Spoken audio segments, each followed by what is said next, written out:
Right. Well, you are live, apparently. So, would you like to introduce yourself, really, and let us know a bit about yourself? Hello, my name is Alan. I am also known as the Storytelling Dad on YouTube. Uh, I do primarily photography and stills and video production for my church here in Texas. And that's where I really got the feel for doing video production at a higher quality than people do with either their phones or their computers. And I kind of nerded out a little bit and it snowballed from there, as we can all agree that gas is a very common problem in us photographers. Yeah. And it was no exception for me. All right. So, what sort of equipment do you tend to use these days? Well, I started back in 2019, where I bought a used Canon 5D Mark II, and I fell in love with it. I started on that with a nifty 50, and it was just the rendering of the images, the color and contrast in that specific camera, which led me to buy my second stills camera, the 5D Classic, which I use still to this day for portraiture. And that one has even better color rendering, especially for the skin tones and things like that. I have shot on other systems before, on Sony and some Panasonic and a few Olympus mirrorless cameras, but I always tend to come back to Canon for the I say ease to use, because I was used to it, and just the ergonomics of it all, and the skin tones, the rendering of the colors and natural tones. I see a lot of wildlife photography. I also do wildlife, but not on a scale that you do, and just the way that it's more true to life that I see than other cameras come. And that's why I chose Canon. And then eventually, as I'm filming right now, bought my first cine camera, Canon C100, and that's what I use primarily for my video production nowadays. So, hello there, Dave. Hello, Dan. How are you doing? Good. How about yourself? I'm sorry I'm late. I turned my computer on and it zipped and zazzled and smoked, and luckily I had a spare power supply still flying around. So sorry I'm being a little late. It was Not a problem. Not a problem. just my usual life. So, Dan, would you like to introduce yourself a little bit as well? Yeah, I'm Dan Schubert, born and raised German, now living in North Carolina, United States. Wow. I started photography as a kind of a hobby, kind of took it over from my dad when he didn't touch his camera and was crazy enough to leave it out for me to find when I was about 10, 11 years old. And it was an old Canon film, 35 millimeter, all manual, of course. And I've done that for quite a while. And then, teenagers, I kind of got away from it for a bit. Right. And in about 2000, sorry, cat. In about 2006, I bought my first DSLR, the good old 350D, the second little rebel that ever came out. This is a little 8 megapixel and an 18 to 55 millimeter version 2. And I've been back at it ever since and quickly upgraded my lenses. One of my still all-time favorites that I will forever hold the flag up high for is the good old 70 to 300 IS USM version 1. Yeah. A little slow on the focus, but man, does that thing help me get into equine photography again at horse shows, because on that crop sensor, the 300 millimeters really gave you a little bit of reach. And shortly after that, shortly, like 2 years, 3 years later, I bought the 7D Mark I, which came with the 18 to 135. Nice lens as well, but at the same time, I also bought my first L glasses, 70 to 200, 2.8 IS. And over the time, I kept upgrading. At some point, I owned my first full frame was a 5D Mark II that I didn't keep for too long, because at that point, I wasn't quite at the point where I would like full frame. I liked the crop for what I was doing with the horses, but I was still doing horse shows a lot and needed to reach across a 300-400 foot long field. And bought the 7D Mark II for that. And last year I must have had a minor stroke or something and bought a 1DX Mark II. Yeah, I'm that stupid. And then also went Sigma for my glass for it, because I started being very, very impressed after renting one. This adjustability of the autofocus, which lets me tell it just how snappy fast I need it and want it. And seeing that horses move at 15, 20, 25 miles an hour towards you, away from you, wherever they want to move, a fast, snappy autofocus was exactly what I needed. And so far, I haven't had much misses. I have the 120-300 f2.8. That thing pretty much just collects dust because it weighs about as much as my horse. And what I mostly use now is the 60-600 Sport and the 24-70 Art. Talking about the 60-600, do you ever find you get quite a lot of chromatic aberration around the 16mm point? Actually, it's not too bad on the 1DX.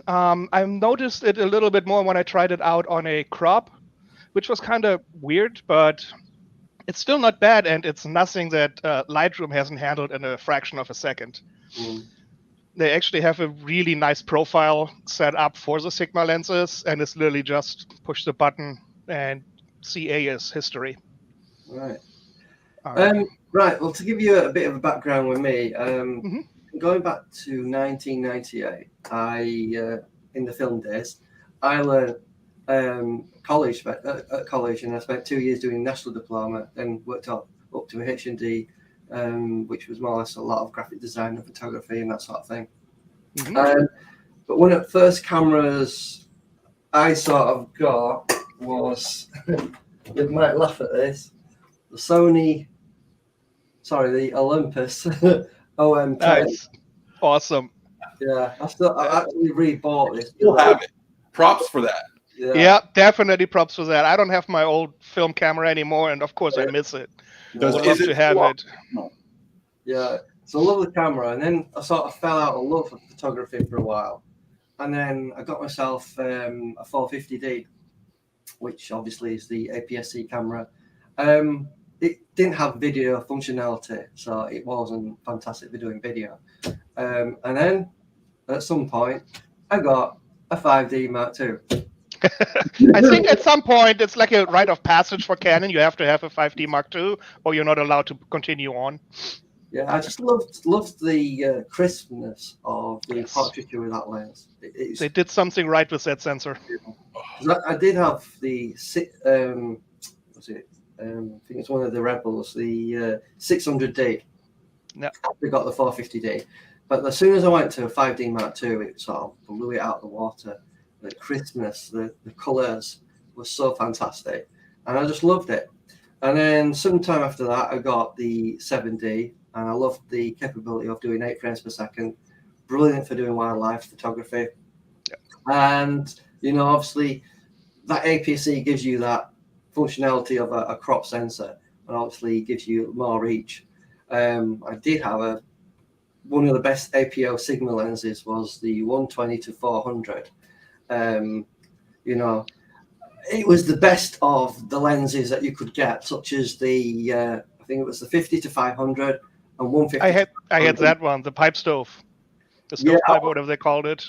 I looked into those lenses, and a lot of research sort of gave me the impression there was quite a bit of chromatic aberration in those lenses, and they weren't that sharp. And then obviously at some point Sigma brings out their new line of lenses, such as the 150-600, and it just changes the game, because before that it was Canon. You had to get the Canon to get the sharp images.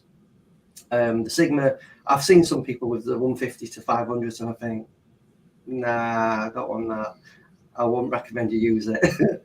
I know you said you used it, Alan, but no, I used the 60-600. I've I've never used the 150. You never used the older ones, no? No, I had the 50 to 500, the Bigma. That was my first massive zoom lens. And I did a lot of horse shows with that thing actually and got some really good results on the 7D Mark II. Because a lot of people slated that. Yeah, it was pretty spot on. The nice thing is nobody at a horse show wants to print it at 3x4 feet. They print 5x8s or 8x10s. Yeah. So if the focus isn't all that great, it doesn't matter. You shoot in JPEG medium anyway for most of the horse shows. So it wasn't a big deal. A lot of people criticize people for using JPEGs. Do you guys use JPEGs? Do you find them no? Other than actually shooting a horse show, I shoot RAW. Yeah. But at horse shows, people want to see the pictures right now, right then, and they want to buy them right then. They're not coming back 3 or 4 days later to buy your pictures. You either have them ready right now, or you missed. Yeah. I went through a similar thing just this past month in October, where our church set up a pumpkin patch where I was the designated photographer offering prints on demand, and doing prints on demand basically is so much more work when you're shooting in RAW. So I set it to high JPEG and just exported them lightning fast and then just printed them right out. And nobody, most people don't know the difference between a JPEG and RAW. And as far as the printing capability, as long as your lens is reasonably sharp, you shouldn't have any problems. And I'm glad, Dan, you said that about that Sigma 150. Because I had just seen one recently on our marketplace here locally for remarkably cheap, like 350 American. And 150 to 600 or 50 to 500? The 150 to 500. 150 wow. And it was just remarkably sharp, remarkably cheap. And but I heard that it wasn't that sharp. So I'm really saving to get the new 100 to 400. The Canon Mark II or the Sigma one? The Canon. Yeah. Hope. You mean something like this? Oh, show off. Nice. Well, I've just done something that I probably will regret. My bank balance will anyway. Tell me about it. Ooh. That's the 100 to 500 RF. Yes. Oh, that's nice. That costs as much as my truck. 2.5 grand. Yep, that's like my used 120 to 300 2.8 from Sigma. Oh. But you can pick these 100 to 400s relatively quite cheap on eBay for around between £1,100 and £1,200. Yeah. Used. And shoot, in pounds? Shoot, I pay the same in dollars over here. I was about to say, I've seen some of the Mark Ones go for as little as $500-600. $600. Yeah. The Mark Ones definitely. I thought it was a Mark II. Sorry. I looked at the Mark Ones, but that push-pull type. A lot of people call it the air pump. Yes. The dust getting in there. That's what put me off with it to start off with. I don't know what you guys think about that. The concept of twist and pull zoom actions.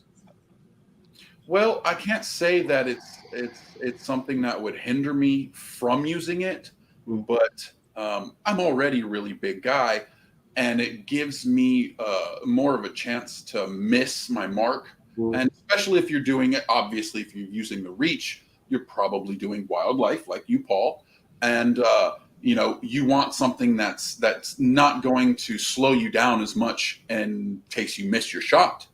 And that's why I've stayed from getting a super telephoto now. I've got a 70 to 200. In fact, I'm Mr. Budget. Okay. Just literally yesterday, as you can see, what I'm filming on is the 35L, which was nice. My first prime L glass, and it's the Mark I version, but I completely love it. And my 70 to 200 is the F4 version, non-IS, the very first one. And I put it up against other people who have the 70 to 200 2.8 Mark III, and the results are almost indistinguishable. Yeah. That's the thing. You need to be a professional at looking pixel by pixel to notice the real difference. Exactly. By the time we're done processing and cropping and sending it out for print, nobody tells. No. I started doing portraits, as I was telling Paul, after I got my 5D Mark II. I went back and got a 5D Classic just for the portraiture, and I still use the 85 1.8. Nice. I used it the other day, and it still makes tack sharp images that have perfect contrast, and I never miss focus on it. And nice. The whole setup costs less than $500. Yeah, and it's a good setup, and it's amazing. And it's a 12 megapixel camera, and that's what people are just so obsessed with, these high megapixel cameras and how fast can it shoot and all this. I think we had that discussion on our group actually the other day, where somebody's like, well, megapixel doesn't mean quality. And some other people just couldn't get it and ripped in him. I actually removed, I think, 2 or 3 comments because they got a little too rude. But some people, if you tell them that your 50 megapixel doesn't make prettier pictures than my 22, well, I've got the I get very offended. I've got the R6, and obviously it's only got 20 megapixels, which is a bit of a bummer, because I've got the EOS R, and to go from 30 megapixels to 20 is a bit of a kick in the you know what. So I was disappointed when it was only 20 megapixels, because the EOS R is a brilliant camera. I love it, but it can't achieve the quick focus that the R6 can, and obviously a lot of people can be in a position to afford the R5. I can't. It's a bit out of my price range. But saying that, the R6 is more than capable camera, and 20 megapixels, I don't see it as a major stumbling point. I just would have liked that extra little bit that the EOS R gives you. Understandable. But as an example, my 1DX Mark II shoots at 22 megapixels, so. And has lightning fast shutter speed. And lightning fast. 14 FPS on normal or 16 on live view. Yeah. And tack sharp, it's right on, spot on. The colors are amazing. The dynamic range is amazing. You not find it quite loud though? A little. I mean, there's a lot of big stuff moving in there. But love shutter sounds. I think Paul has gotten used to not hearing shutter sounds shooting on his mirrorless. Exactly. I'm always in shutter because I'm always concerned about the rolling shutter issue. I don't know if any of you guys have actually looked into the Canon EOS R6 Mark II and any thoughts regarding that coming out. And does that entice you to possibly spend the extra to go and get it? I'm actually that dumb guy that is looking at the R3, and I might be on a wait list somewhere. What's that, $5,500? I mean, from a 1DX Mark II, you don't jump to an R6 or an R5. You kind of want to stay in that category once you made it there. You don't want to wait for the iPhone, no? Well, I have seen quite a bit about the new Mark II, and I got to say I was a little disappointed in a lot of the video specs, and because once you get into video and you start wanting things to look cinematic, of course, it shoots at 24 frames per second, and I'm on my C100, which can shoot an actual 24p at a 1/48th shutter. But then once you want more and more, you want slow motion. Everybody wants slow motion. And, the newest standard is 4K 120. If you don't do 4K 120 without a crop, then, you're out. It's almost undesirable now. And the fact that the old hammer struck again wasn't surprising. But what's surprising was that they kept the price point to what the Mark I was. And I really think that that's going to be a good selling point in the next year and few years to come. As we learn, they're dropping a bunch of new RF glass, and they're about to release the new the R50 and 1000. I am curious to see how the R7 holds up, because I've heard that it does really, really good. Yeah, there's some really cool reviews for it. And, it seems to be a pretty well-rounded APS-C. Yep, it sounds like the 7D Mark II grew up overnight. That little ugly duckling all of a sudden comes back next season, and now it's like the star of the show. Well, I've actually ordered that. You did that one? I've had a lot of problems though to get it in the UK. Every single retailer in the UK can't get it for £3, literally. Yeah. I've had to go to a grey importer, Infinity, I think they're called, and they sent me an email recently, saying, obviously already boxed up to send to me. So it's really annoying in the UK that we can't actually get hold of the R7, and yet I can order it off Amazon.com in the States, literally right now. Yeah. Yep. Yeah, it's readily available over here. That's what I said the other day when we were messaging on Messenger, that we might have a good chance with getting Canon USA involved a little bit more than Canon UK. Yeah.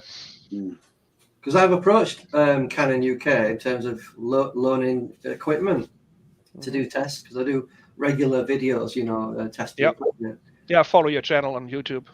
I also do as well. And here's a tip for you, because a majority, actually all of the other camera channels that I follow aren't American. They're Canadian. Really? Contact Canon Canada. Yeah. Yeah, but it makes it difficult for Canon Canada to send stuff to the US without having import issues, doesn't it? Yeah. And let's face it, Canon USA is probably just bombarded with influencers. Don't get me started. Well, like Jared Pop, Tony Northrup. Yeah, there are some. I admit I'm on TikTok myself, because there are some funny videos, and there are some really, really talented street photographers out there that I love to follow. But I can see how the wannabe street photographers that try to be like those guys are just bombarding Canon to get the gear, because the gear makes the pictures, and you can't go out with a classic 5D or a 5D Mark II and a 35L from got developed under Custer. It's that old, but still makes amazing pictures. But you can't show that online, because you would be the weird guy that goes out with the cheap old equipment and couldn't afford the good stuff. Yeah. Well, there's only a select few that actually get picked by Canon to come and do their equipment. And you've seen probably their reviews on YouTube. Yeah. And it can be frustrating when you think, all right, maybe I ain't got 200,000 subscribers, but it don't make me any less capable of doing a review, Yeah. And most of those guys... Oh, sorry, go ahead. No, you're right. Go ahead, Dan.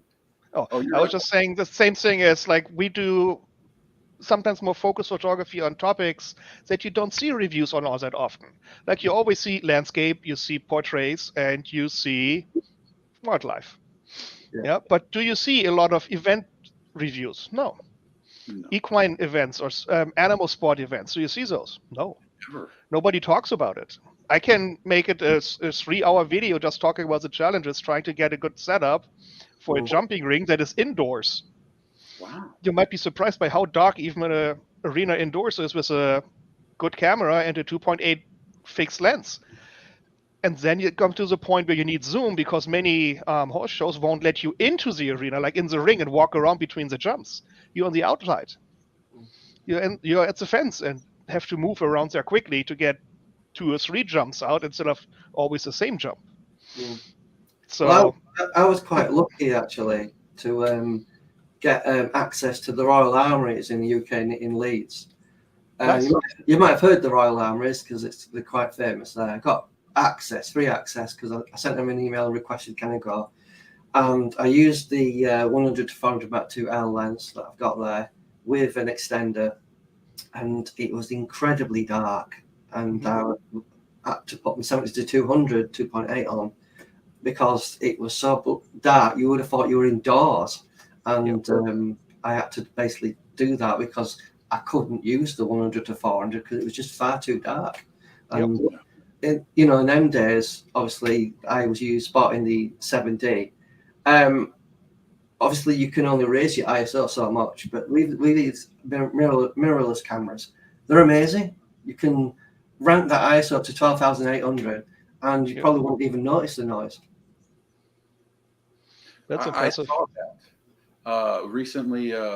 Was it Christopher Frost? It did the noise test, and I was blown away by him going up to almost 40,000 ISO. Damn.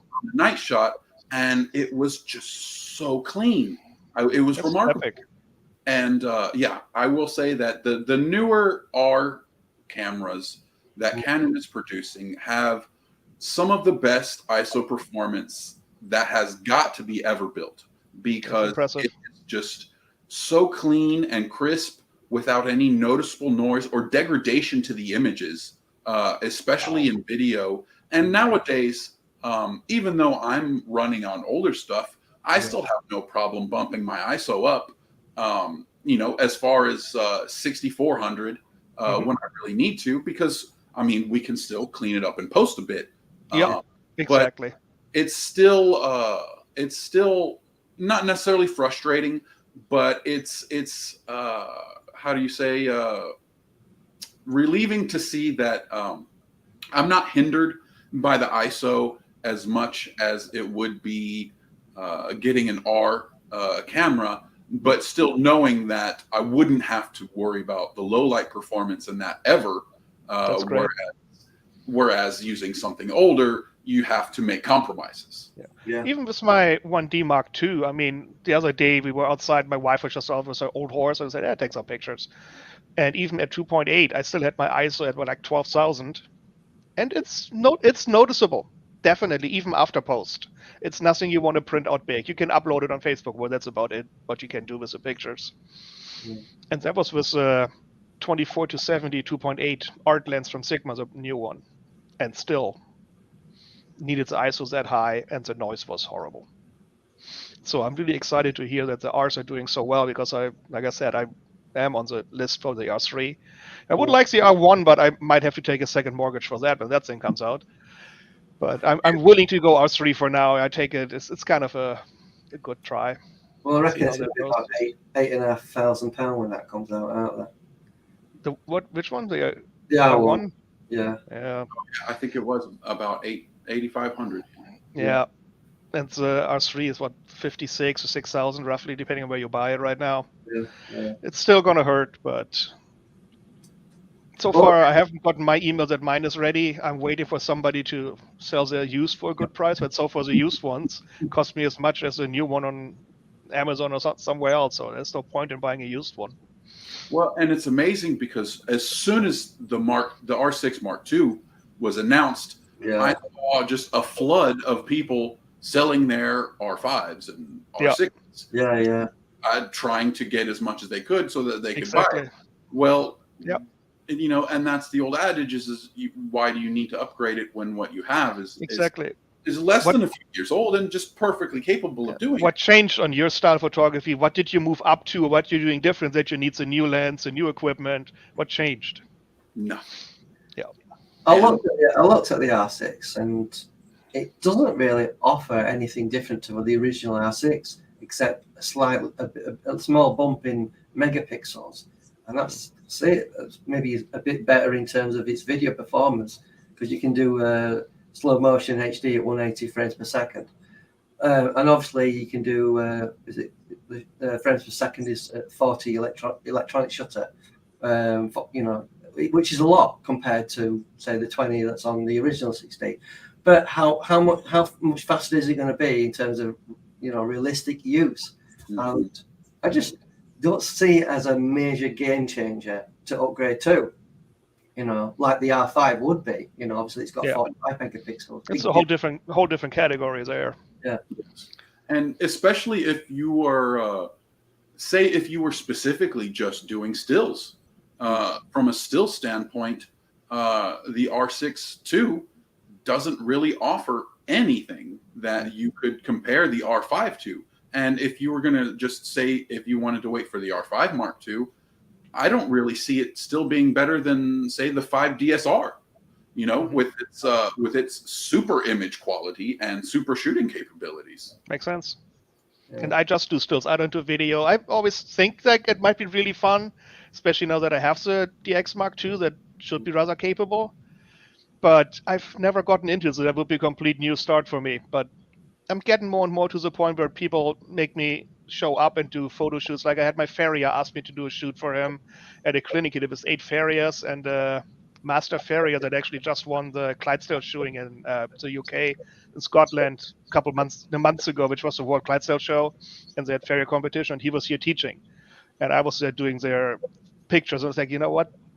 With them, with the sparks flying and stuff, that could have made some really cool video if I had a clue what I'm doing. But I don't, so I stayed with stills because I didn't want to ruin anything for them. But that really got me thinking I might need to start figuring that out. In regards to video, have you considered 4K video, or is that a bit out of reach?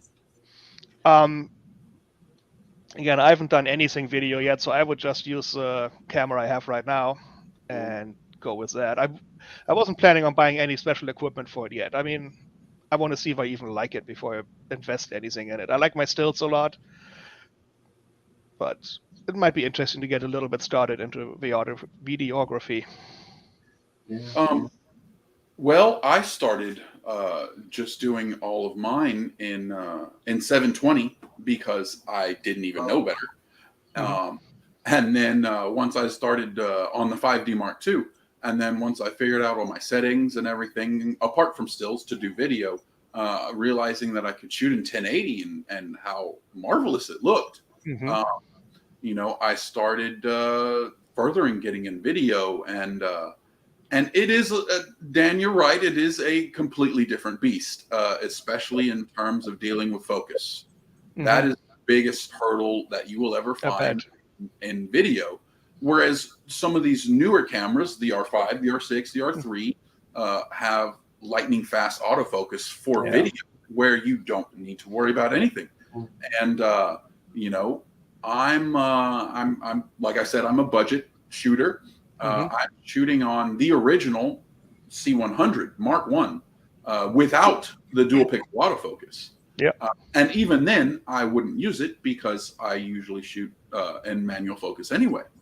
And the biggest thing that I find is, unless somebody specifically asks in a video for 4K, nobody's really going to notice.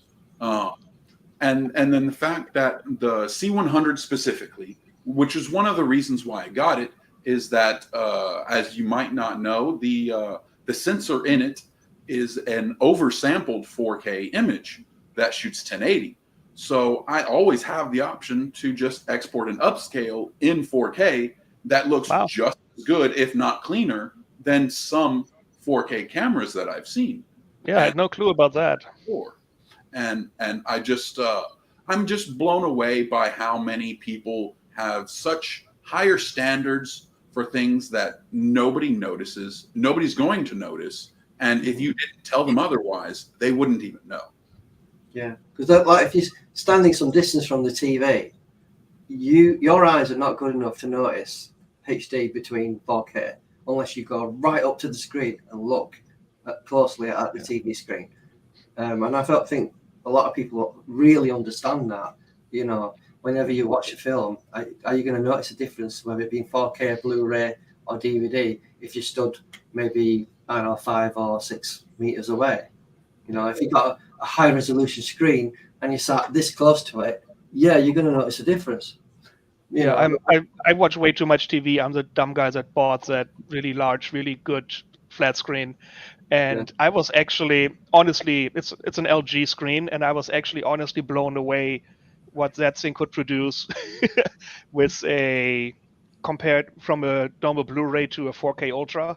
And I was actually blown away by what kind of a difference in image it is, because it is 85 inches wide now. So it makes a difference. Yeah, I'm that stupid. I spend a lot of time on my couch. I like TV. But I have an LG TV. That's a 4K TV. And Paul, going back to what you were talking about, the noise and especially modern TVs. Just the other day, I was watching the new Christmas Story movie. And that's a new one? Yes. I highly recommend it. It's really good. Nice. And I got to look that up. And doing so much video now, I see more things in composition and image quality I didn't used to see before. And when you watch it, I could see noticeable noise in hard, solid colors. And I literally watched it all the way to the end credits, the very end credits, just to see what cameras it was shot on. And of course, it was shot on an ARRI. But it was obviously a noise and texture grain that was added in post to give it a more filmic look, and that's just the dilemma. Why do people think that noise and grain is such a bad thing when we deliberately add it to some things to give it that film or nostalgic look? So it's like the catch-22 double-edged sword. Either you want it and don't like it, or you want to put it back in because you miss it and love the way it looks. You can't please anybody. Yeah, kind of like people go back to enjoying their LPs again instead of listening to an MP3 or a CD or something. Like they're just missing the good old sounds, the background noise, the scratching, you know? So what about noise reduction software? Do you guys believe in using that, or something you don't want to bother with? Definitely. I've seen some stuff. I've done the Photoshop and Adobe. This new one called Topaz that's come out, and I've seen some reviews on it, and it seems to be a pretty. I don't want to say revolution in software, but the denoise that it has and upscaling capability is something that really shooters might want to look at, and the ability to interpolate your footage to incredible slow motion it's really something that I don't see Topaz staying by themselves for too long before they probably will get acquired by a larger company, probably Adobe or DaVinci, and that it's really something that nobody else has offered before. Mm-hmm. There is another company. I think is it called DxO? It's a French company, and I think you pay about £80, and it does the same sort of thing as Topaz Denoise. I'm not sure if that's what it's called, but I think there was another YouTuber that was praising this company, so it might be worth checking them out. Oh, for sure. I mean, I guess don't do video, but I'm just as happy about a good denoise AI nowadays with my still images than any videographer is. I mean, if I can get rid of my ISO at 10 or 12,000 and I get rid of the grain and get really nice images out of it, yeah, sign up for it. No questions asked. Right now, all I do is that monthly subscription for Adobe for Photoshop and Lightroom. And I don't even do Photoshop. I mean, I pretty much do everything I have is all in Lightroom Classic because it's pretty much the only program I'm good at. I've never dabbled into Photoshop a lot, so I need to take a class on that at some point soon because it's an amazing program. Let me ask you guys about the new updates to Lightroom and such, about specifically regarding the masking capabilities, the content aware tool that Lightroom has offered in offering masks, to where it's literally you don't draw masks anymore. Yep. It's just so lightning fast. Like when I love it. I was doing the portraits for our pumpkin patch, and I could do masks literally just all in my mouse, click, click, click, and done. Yep. It was amazing. And I wish that they had done this so many years before. Oh, yeah. Game changer. When they added that was a game changer. I saw it and I clicked on it, and you got the little spinny thing on your screen. It's like, oh shoot, what did I do? And then half my image turns red, and I like, oh my god, And then I realized it opened up like the old masking thing, like, oh. And then I played around with it a little bit, and like, revert or invert. Ooh, let's see what invert does. And the rest turned red, and my subject was normal colored again. And it was really cool, and it helps a lot, especially with my kind of photography, because many times I have a really dark background or really lit up background and a really dark horse because they happen to be in the shade of a tree when they did that jump. And the masking feature really helped me a lot because it's just like you said, that click, it figures it out. I brighten that part up, darkens the rest down, or blur it out, or whatever. And it took over the day hours, or was a week hours of post-processing time out of it by just clicking that little button, and they made it so easy. I definitely think it's one of the best additions they did to Lightroom in years. What do you think about Adobe's subscription model rather than buying the software outright? What do you think about that? For $10.90 a month with tax, I'm not going to spend $1,000 on the program every 3 years when they come up with a new model. It's nice. I get all the updates the day they come out. I never have to worry about being out of date or losing my serial number or whatever. All I need is my email and my login and my credit card or PayPal, and you are always up to date. And I get also videography stuff as well, because just for the basic subscriptions, like 6 programs or something you get.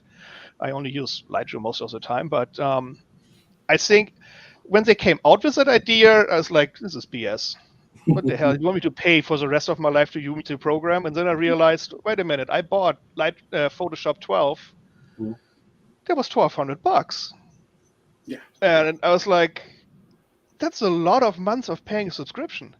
And then a year later, Lightroom 13 comes out. And then 2 years later, there's 14. And every time you spend another $1,000 or whatever the upgrade package costs. But I could never, ever make those numbers work better than the monthly subscription. Coming from somebody who's on the all apps program, where I pay, close to $80 a month, everything.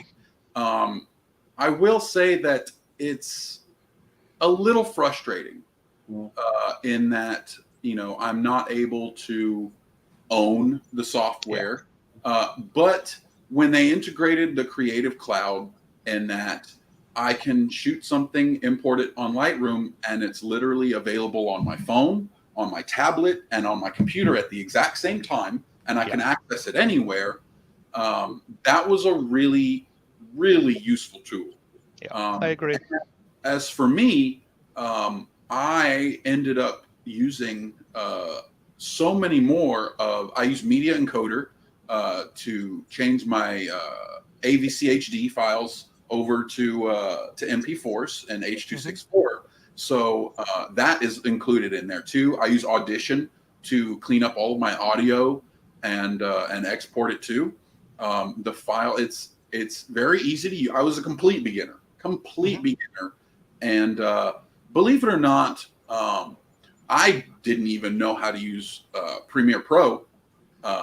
And instead of going the route like everybody did and watched YouTube videos, because the YouTube videos are so basic, I did Adobe's tutorial. And I was blown away by how easy they had set it up. And really, it was so easy. Coming from somebody who's edited on iMovie, literally doing nothing of video editing before, and then jumping blindly into Premiere was just like looking at the Grand Canyon and knowing what to do. And after a week, I was able to do to sync all my audio to my video.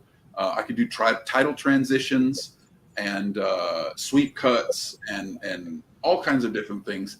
Wow. I do have access to After Effects. I have done one motion tracking scene because After Effects is a different beast. But knowing that there is the same kind of tutorial program that they have, I don't feel as overwhelmed by it. But I will say that Adobe has at least come up with the times. Everything is subscription based now. Yeah. So you can't necessarily fault them for moving to that, because like Dan, like you said, it was $1,200 to buy the program. It hurt. And it hurt. And then you don't get updates. Yeah, at some point they stop. Yeah, and then now, like we were just saying, this new masking feature is perfect, and we don't have to worry about going to buy the new program and things like that. So, it's a love-hate relationship that at least I understand. For me, with $10 a month, that's one thing. But for $80 a month, I would be a little bit miffed too to not having any rights to it. I totally see where your frustration is coming from. A lot more than I could complain about $10. I mean, $10 is $10. We all know that these days, but it hurts a lot less than 80.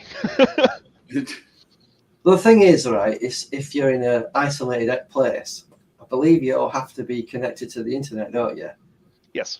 To get your updates for it to work. Yeah. And I know a few photographers that go out in the middle of nowhere do feel a bit frustrated because they want to pay for it outright, so they can take it with them rather than having to continually update all the time. I can see that. I have not used mine away from my home computer, so I don't know what the limitations actually are, how much it needs internet right then, right there to be able to start at all, or if it doesn't realize that, hey, I was legal yesterday, the guy is not connected, let him use it. I don't actually know because I just use it on my desktop. What I have been out to some locations where I lose internet access, and you know,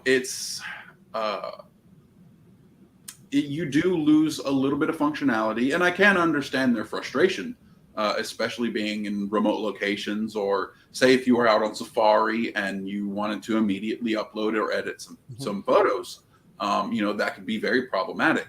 But you know, there's always a way around most everything, and you still have the complete functionality of the apps that, you know, that I use primarily either on my phone or my tablet, that you can use anywhere. You just won't be able to sync everything right away. So you still have base functionality of, you know, everything that you can do.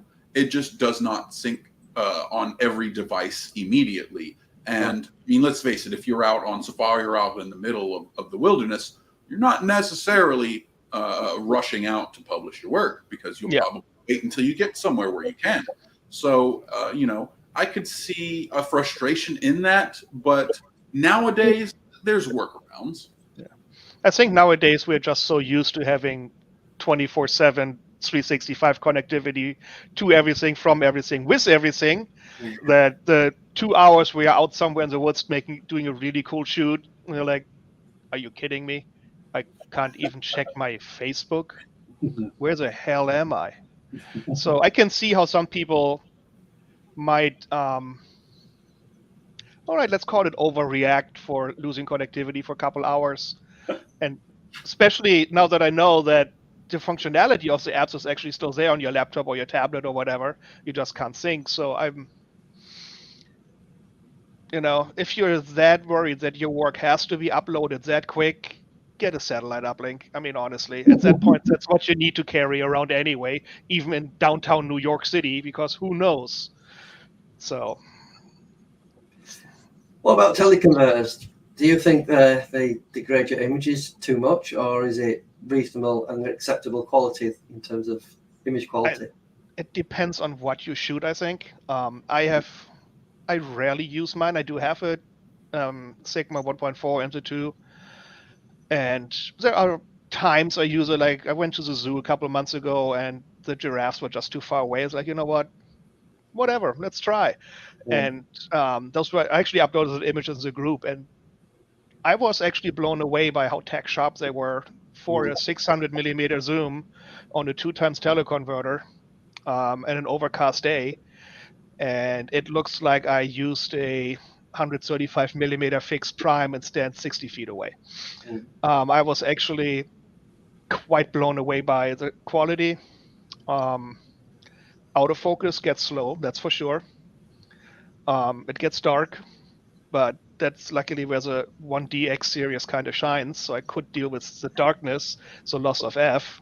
But so this is a 2.8 lens, 300 Mark II. I stick a 2x on that, and sorry, just trying to keep my pants dry right now. I remember watching the video where you put the camo on there. Yeah, I've done quite a few videos about camo, but basically, when I do put a 2x on this, I find it as quick as a 100 to 400 without an extender.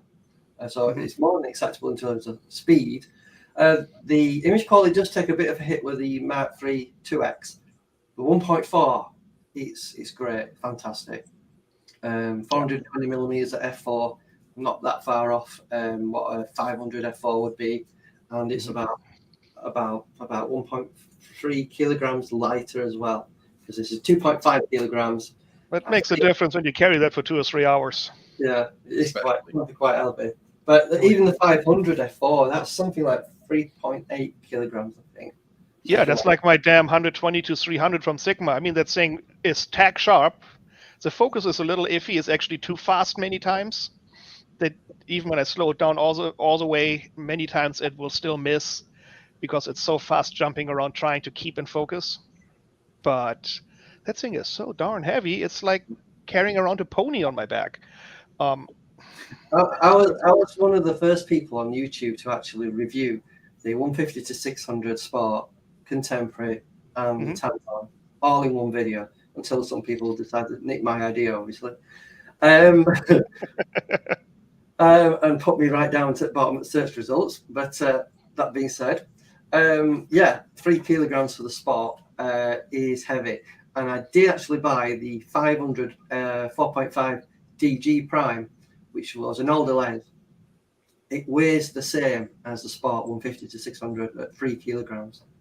Wow! You know, so it was incredible to learn that it was the same weight as the older lens. And to be honest with you, I thought the older lens seemed better built. You know, it was a lot stronger. They were definitely sturdier, that's for sure. Yeah. Let me ask you this, Paul. Would you rather have the 300 Prime with the teleconverter, knowing its weight and the darkness that it will still give you, even still using a Prime, over the 100 to 400? It's a good question, that, because if you go into a forest, it gets very dark, and you need a 2.8 aperture or f4 or even 5.6. When you start putting a 2 times on the 100 to 400, you're talking f11. You know, I've got that hurts. That hurts. I've got this, which is the RF 800 f11 lens. It's f11 now, and it's a big deal in dark days. You know, So dark. I was actually very surprised when Canon came out with the RFs, or many of their RF lenses. The apertures they put in those lenses kind of turned me off quite a bit from going RF for a long time, because like right now I can buy a standard lens, the same thing, with a 4.5 to 5.6, and you guys start at a 5.6 now? Are you kidding me? Yeah. I mean, yeah, your cameras have gotten better, but I still want my depth of field. You know, it's not just about light, it's about composition as well, which might make it a little bit more of a deal for me as a still photographer than it is for a videographer. I don't know.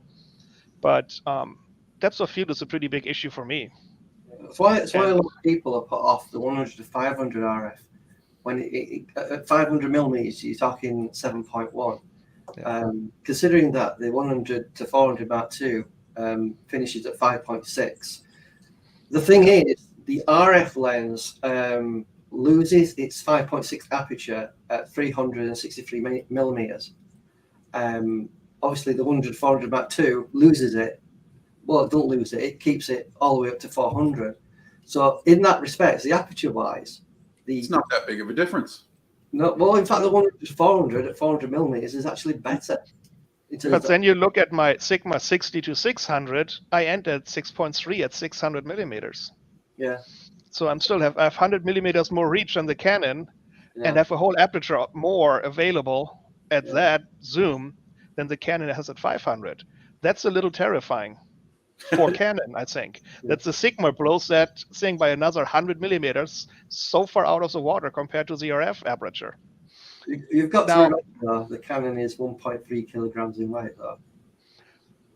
Yeah, that definitely is a difference. I can definitely understand that. But again, for my stuff, I do have to move around, but I move with a monopod. I have a big heavy-duty Vanguard under there. So it doesn't matter too much to me because I hardly ever carry the weight. If I move, I have it over my shoulder, and as soon as I stop, the weight is on the monopod completely, and all I do is, well, point and shoot, right? That's all we do. But that helps a lot. Of course, when you do wildlife and you have to move around a lot more, or have to, crouch down and get into position a lot more to get that buck or the bird or whatever you're going to go for, I can see how that makes a huge impact compared to what it does to me. Do you find people have got lazy with autofocus? Yes. Coming from somebody who shoots in manual focus, absolutely. But it has so much new uses. I also use a Zhiyun crane gimbal for some of my work to steady it out, because I only have one IS lens and I just dropped it a few months ago, so it doesn't work. Oh, no.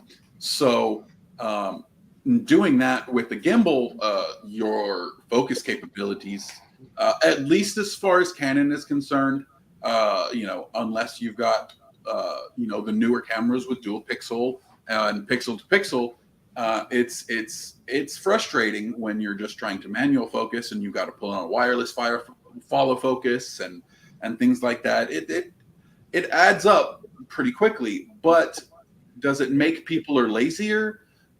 Yes, and like Dan was saying, it's still all about the composition, because the autofocus is going to completely change your composition if you just let it do whatever it wants to do. Because we've all seen, the Panasonic hunting and warping with their phase detect, which is just awful. But the new, like in the R5C, their face tracking and eye tracking is just so blazingly fast. You can use it anywhere and not have to worry about follow focus, gears, wireless transmission. So in a way, I could see how it frees you up to do better composition, focus more on your image quality and things like that, at least in regards to video. But like the new, Dan, you have the 1DX. It has no problem autofocusing lightning fast. And in the darkest situations you can dream of. So would you compare that to being the lazy autofocus of, say the R6? No, I don't think so, because again, it's what you shoot and how you shoot. For what I do, I have no time to manual focus, because again, my subject comes at me jumping at 20 miles an hour or halfway diagonally to me or whatever. I don't have time to play with manual focus. And am I focused? Maybe not. A little bit more, a little less. No, I need a tack sharp autofocus to be there, because I usually have to shoot them at 1/1200ths or faster to get that absolute frozen motion, or they blur. It's amazing how fast they actually move. At 1/800ths or thousandths, the hoofs, the tail, it's all still blurry. It's not tack sharp. Nobody wants that. So the 1DX with the Sigma super sensitive focus that I can set for it works actually phenomenally well for me. If I would do portraits or more the fine art shoots, I can see how a manual focus is very beneficial, because I can have a complete different composition very easily. Everything I do has to be just tack sharp on the horse, and that's pretty much all everybody cares about. They don't care about what the rest looks like. That makes it relatively easy. As you can see, I just posted a couple pictures of like my miniature horse's eye and stuff. I do try to do some nice shots now and then as well. But even for that, I admit I don't autofocus. I'm still lazy. At that point, I can consider myself lazy. Even so I do the attempted fine art stuff, I still have her run on autofocus, because the 1DX she's making it so easy. It's really hard to try to think that my eyes could be better than that autofocus system in that camera. So I think I would limit myself by trying to outfocus a super smart autofocus system. There has been something that was mentioned to me some time ago. Quite a popular sports photographer realised that the autofocus won't function very well during a football match when it was snowing, and she had to resort to manual focus. So there can be certain situations where autofocus can fail. I run in situations like that in jumping arenas with horses, because I pan and all of a sudden there's another jump coming between me and my subject, and now my autofocus starts jumping. Which one should I focus on? Luckily, the 1DX gives me some really nice settings in the menu where I can tell it how fast it is supposed to react to something jumping between me and my subject. So it's actually very good at ignoring stuff like that consciously. Well, the camera is consciously ignoring interruptive stuff that shows up in my images. It still focuses on the horse I'm following, but it's definitely an issue there. And if it's too far, if they are both in line, then of course the focus will at some point start hunting. Even for me, it's so in regards to budget lenses and pro gear, do you think there's a massive gap between professional gear and consumer equipment? For the majority of people, no. Yeah, that's I think that was one of the biggest misconceptions that personally I had to get over myself. Absolutely. And when I started, when we all start, and you get excited once you can start using your camera, you want everybody just wants. I only want L glass, and I'm only going to shoot on L glass. Yeah. I have to have this lens that he has because that image looks great, and I'm only going to be able to get images because his lens looks great. Exactly. And we've all been there. Budget lenses like the 85 1.8 is hands down my favorite portrait lens. I don't own the 85 1.2, but I plan to. And this is coming after using the 1.8 for almost 3 years and having absolutely no issues with it, doing professional shoots. And never once has anybody said, oh, well, you shot with a 1.8 on a $300 lens. Oh, well, then that must not be good. I think that, the level of, obviously there is vast improvements in say the elements, the optics themselves, the coatings and things like that when you do jump up to professional grade glass. Oh, no doubt. But, I recently have just gone the other way and started buying vintage FD lenses and vintage Zeiss, and I'm blown away by it's not necessarily the quality of the glass, that the image quality that you get out of the glass, but the pleasingness to the eye that it gives you. And because let's face it, there's some stuff that can just look too sharp. I agree. I saw some images from a Hasselblad the other day, and now granted, it's a Hasselblad, and it's something like 100 megapixels, but even at that, it was just so over sharpened. It's just something that your eyes would never see and interpret correctly. And personally, for portraits and things like that, I want something that is going to be more close to what you would see in real life. I can agree to that. I like sharp pictures. I like good, vivid colors, but I don't like my stills to look like an HK scaled up something that looks a little unrealistic, or like, man, he spent a lot of money on that CGI to make that picture work. No, I actually shot that. Yeah, whatever. Oh, okay, great, thanks. But going back to pro gear, non-pro gear and stuff, and I'm going to lean out even a little further. I'm going to lean past your 85 1.8 and throw in my Yongnuo 100 2.0.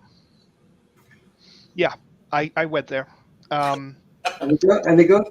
I had, yes. I actually went and bought the Canon 100 2.0 and my Yongnuo, blows that thing out of the water just by autofocus. Again, lazy, but it's fast, it's tech sharp. And you got to give the Chinese one thing. They didn't have to spend money on development. They reverse engineered, and then they put a little bit of a nicer coating on the glass, and all of a sudden they have the same lens for a fraction of the price, with actually better optics and a better motor in it.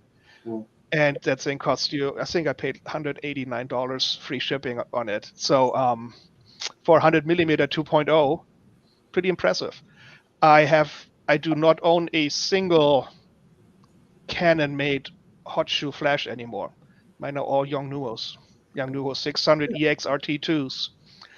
The exact same function as the Canons, complete compatibility, and same build quality for a fraction of the price. I'm blown away by that company, by what they have started producing. The first ones, like the first 50 millimeter, 1.8, where they tried to copy the Nifty 50. Yeah, China, it's there. Like, yeah, that's cute. I tried. Let's send it back. No.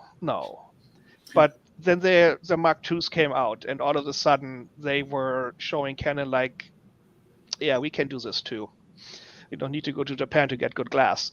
You need to go to Japan to develop good glass, not to get it. That's a funny story that you mentioned, that specifically the Yongnuo 50 Mark I. I have a copy of the 35 Yongnuo Mark I. And the reason why I'm shooting on this new 35 1.4 now is because it broke. The focus motor gave out and was just, it wouldn't even budge anymore. And that was the only 35 that I had. And I was like, well, I don't necessarily want to go something budget. And I wanted to get a decent prime that was an L and could shoot wide open.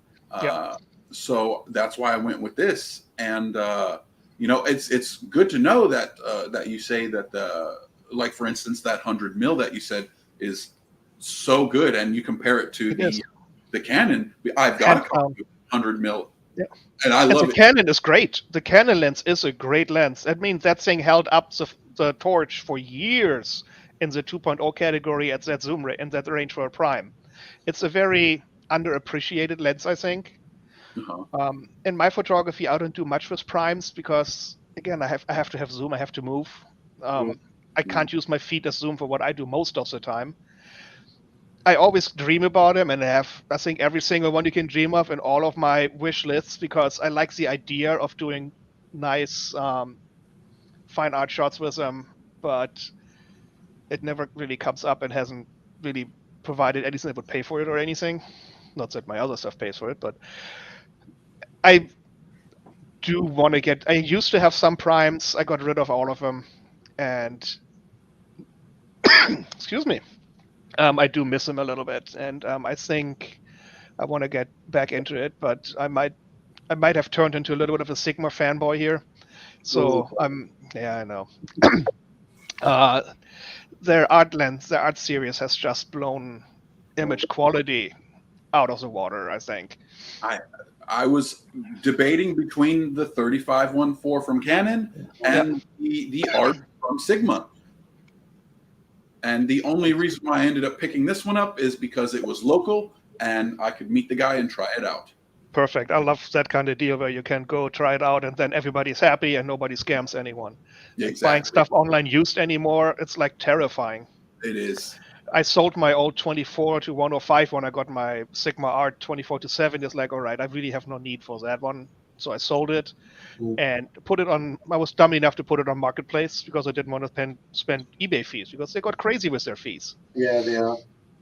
And it was maybe 6-7 minutes when the first 2 or 3 contacts came and asked about availability and stuff. And one of them, I nearly fell for my bit, because I've never had that scam pulled on me. But they say, yeah, we pay with Zelle and everything, and my daughter will meet you there and pick it up. All right, cool, sold. And I give him my Zelle, and then you get that weird email that says, hey, because business, blah, blah, you have to have the buyer send you another $300 to get over 800 or whatever sum they want. And I was like, wait a minute, let me check what email this came from. And it was one of these weird emails. And then I told him off, and then I got him and like, stop bullshitting me, and I blocked him. And like a minute later, the next guy, the exact same scam again. I was like, are you guys not sitting in the same damn room, or are you not talking to each other? Like, I mean, once you get an email and the guy calls you out on it, maybe you should have an email list that not all of you are coming from, because I'm kind of bored. I want to sell my lens. I don't need to talk to every single one in your office. And I think I had 8-9 people trying that same stuff over 2 days. What about the PayPal scam where you have to send the tracking number first before they actually send you the money. Yeah, I've had that a long time ago. Somebody tried that. I was like, yeah, that's not how PayPal works. And by the way, it's PayPal.com, not PayPal dot whatever. That's not how this works. Or if I get an official PayPal email, I can click on the PayPal symbol and it will take me to the PayPal page. Yeah. It's like the first thing I do when I get weird emails that I'm a little fishy. You just click on one of the pages of the symbols. If that doesn't take you to the page, then that's not not right. Yeah. You have to be really careful. I do like where you can do face-to-face transactions. Yeah. What about obviously you said you're using the Sigma 62 600. Mm-hmm. What did you think about the contemporary and the Sport original as well? Did you consider those? Well, I did look at the contemporaries, of course, price, weight, but I'm outside of the elements, mostly in summer. All the arenas are usually sand, so I talk about microdust a lot because the kind of sands I use in riding arenas, there is a lot of dust. So weather sealing for me is a huge deal. That's why contemporary was not really a logical consideration for me at all, because I need the seals to keep dust, or also rain, because they don't stop horse shows just because you get wet. So weather sealing is a huge deal for me. That was one of the reasons I upgraded to the 7Ds so quickly, because they had a weather seal on them. The first APS-C that came as a weather seal, so that's why I jumped on that one as soon as it came out. Because before that, when it got too dusty or too wet, well, me and my trusty little 350, we were going home. Because otherwise I'm going to drown my camera, drown my lens, and grow fungus. And, I mean, I like a good mushroom risotto, but I don't want it in my camera. So how much should you spend, and how much is too much? Yes. The answer is yes. It is too much when my wife finds out. Then it's definitely too much. It is too much when somebody asks me how much I paid for it. Yeah. But it is not too much to buy what you need. At that point, why buy a $5,000 camera and then ruin it by putting a $600 lens on it that isn't weather sealed? That's at some point you need to kind of stick together. You don't put 15-inch rims on an Escalade. Just doesn't work.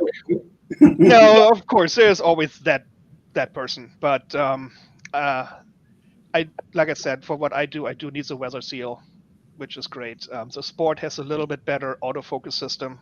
Not much, but just slightly better. And the price hurt a little. But the difference between the Contemporary and the Sport, I bought my Sport used on, can we say lens names and stuff here, like company names? I bought it. It's a problem. I don't think it'd be a problem. Good. I bought mine at lensrentals.com. Really nice people. I actually bought my 120 to 300 from them and the 60 to 600. Very nice people. Really good prices. And they might have 3 or 4 of the same kind on sale or for rent. And they have a rating system. And I found the rating system to be very honest and spot on. And so I actually spent not too much on that 60 to 600 Sport. And it was worth every dime. It has pretty much within a week replaced my 120 to 300 monster that I dreamt of for years and finally got and lugged that thing everywhere. Pretty sure it tore my rotator cuff once, but yeah, it's still hurting. But the 60 to 600 pretty much banned that one out of my backpack. I haven't used it since spring. Not once. No need. Wow. I think a lot of people keep a lot of lenses on their shelves and just leave it there. Do you not think sometimes maybe? No, I don't. I usually, once I'm done with the lens and realize, like, you know what, this is BS to keep $2,500 on the shelf for. If I haven't used it by next spring, that thing will go away, because I can buy a really nice other lens or maybe 2 primes that I might actually use. And that gives me more than having a nice giant box on my shelf, because the box that thing lives in is humongous. Or you could go to Africa. Could. Dust. You know? But I'm looking forward to see what Sigma does next as the next step up or the next level. I talked a little bit with somebody at Sigma not that long ago in customer service, and they are desperately waiting for the time that Canon allows them to manufacture the RF. Because I contacted them like, hey, want to get my R3? Do you guys? I know you guys do the mount conversion. Do you do an RF conversion yet? So they said we're not allowed to. They're like, we could, but we're not allowed to. We're not allowed to manufacture an RF connector. So what do you guys think about Canon's reluctance to let third parties actually have access to the RF mount? that might drive customers away, I think, because there's too many. Like me, I have nothing but Sigma lenses these days. So I will spend my money on a nice Canon camera, no doubt. But if they don't allow me to use my lenses, my equipment to the fullest extent, just because they're like, well, by our way or the highway, well, then the highway might lead me to Sony or Nikon at some point, which I don't want to.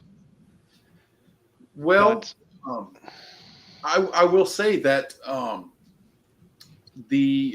I've seen the difference in people shooting with their adapted EF lenses compared to the new RF native mounts, and if you're using good glass, there's no difference.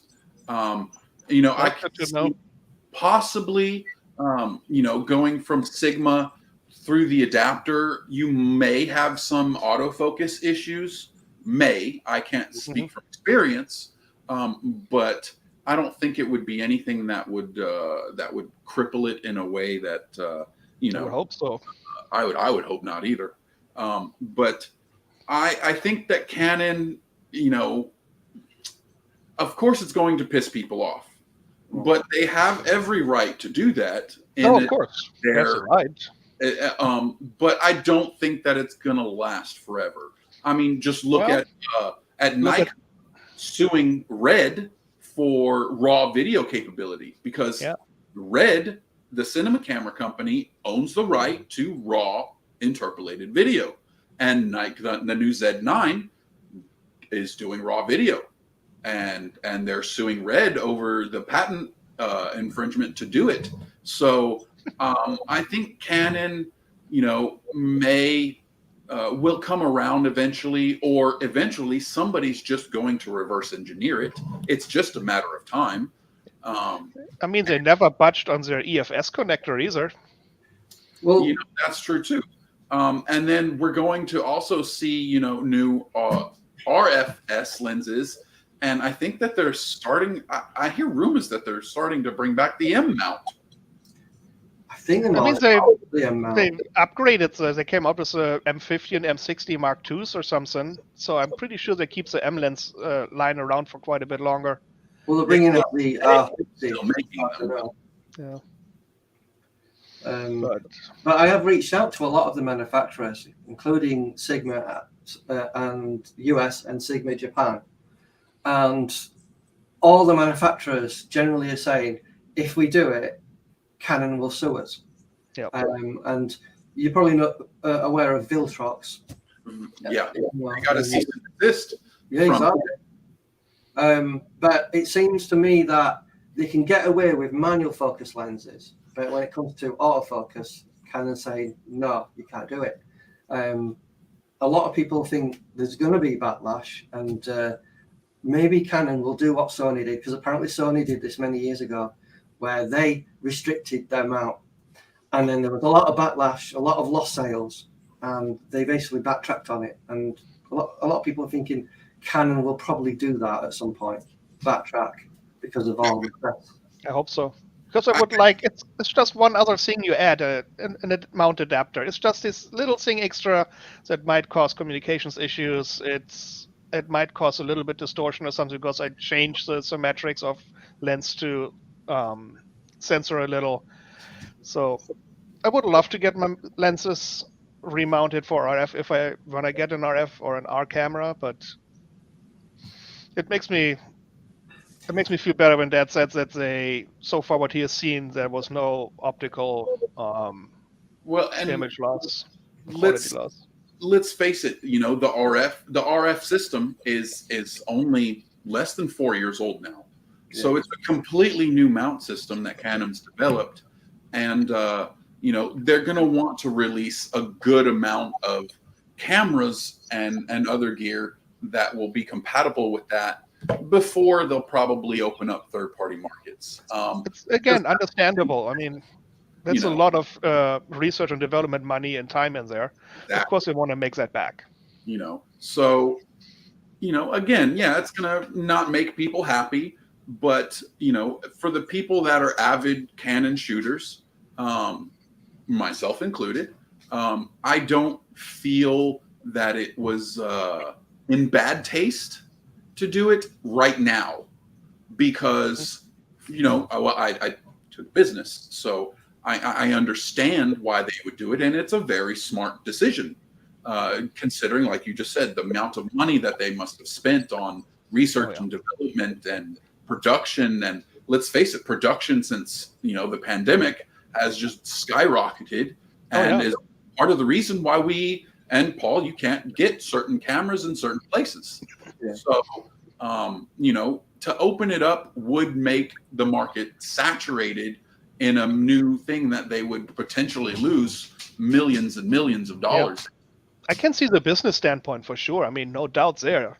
It would be stupid to just give away what you just developed, other than if the insulin, which they did. But I still would love to have a direct mount with my Sigmas instead of having to use an adapter. Just because adapter means I had to adapt. It's not native. It's like the 150 to 600 contemporary. There's a known issue with the lens pulsing, going backwards and forth at short focusing distances. Obviously, you're using the 1D Mark III, aren't you? The 1DX, sorry, 1DX Mark III. Mark II. Oh, you have to Mark II.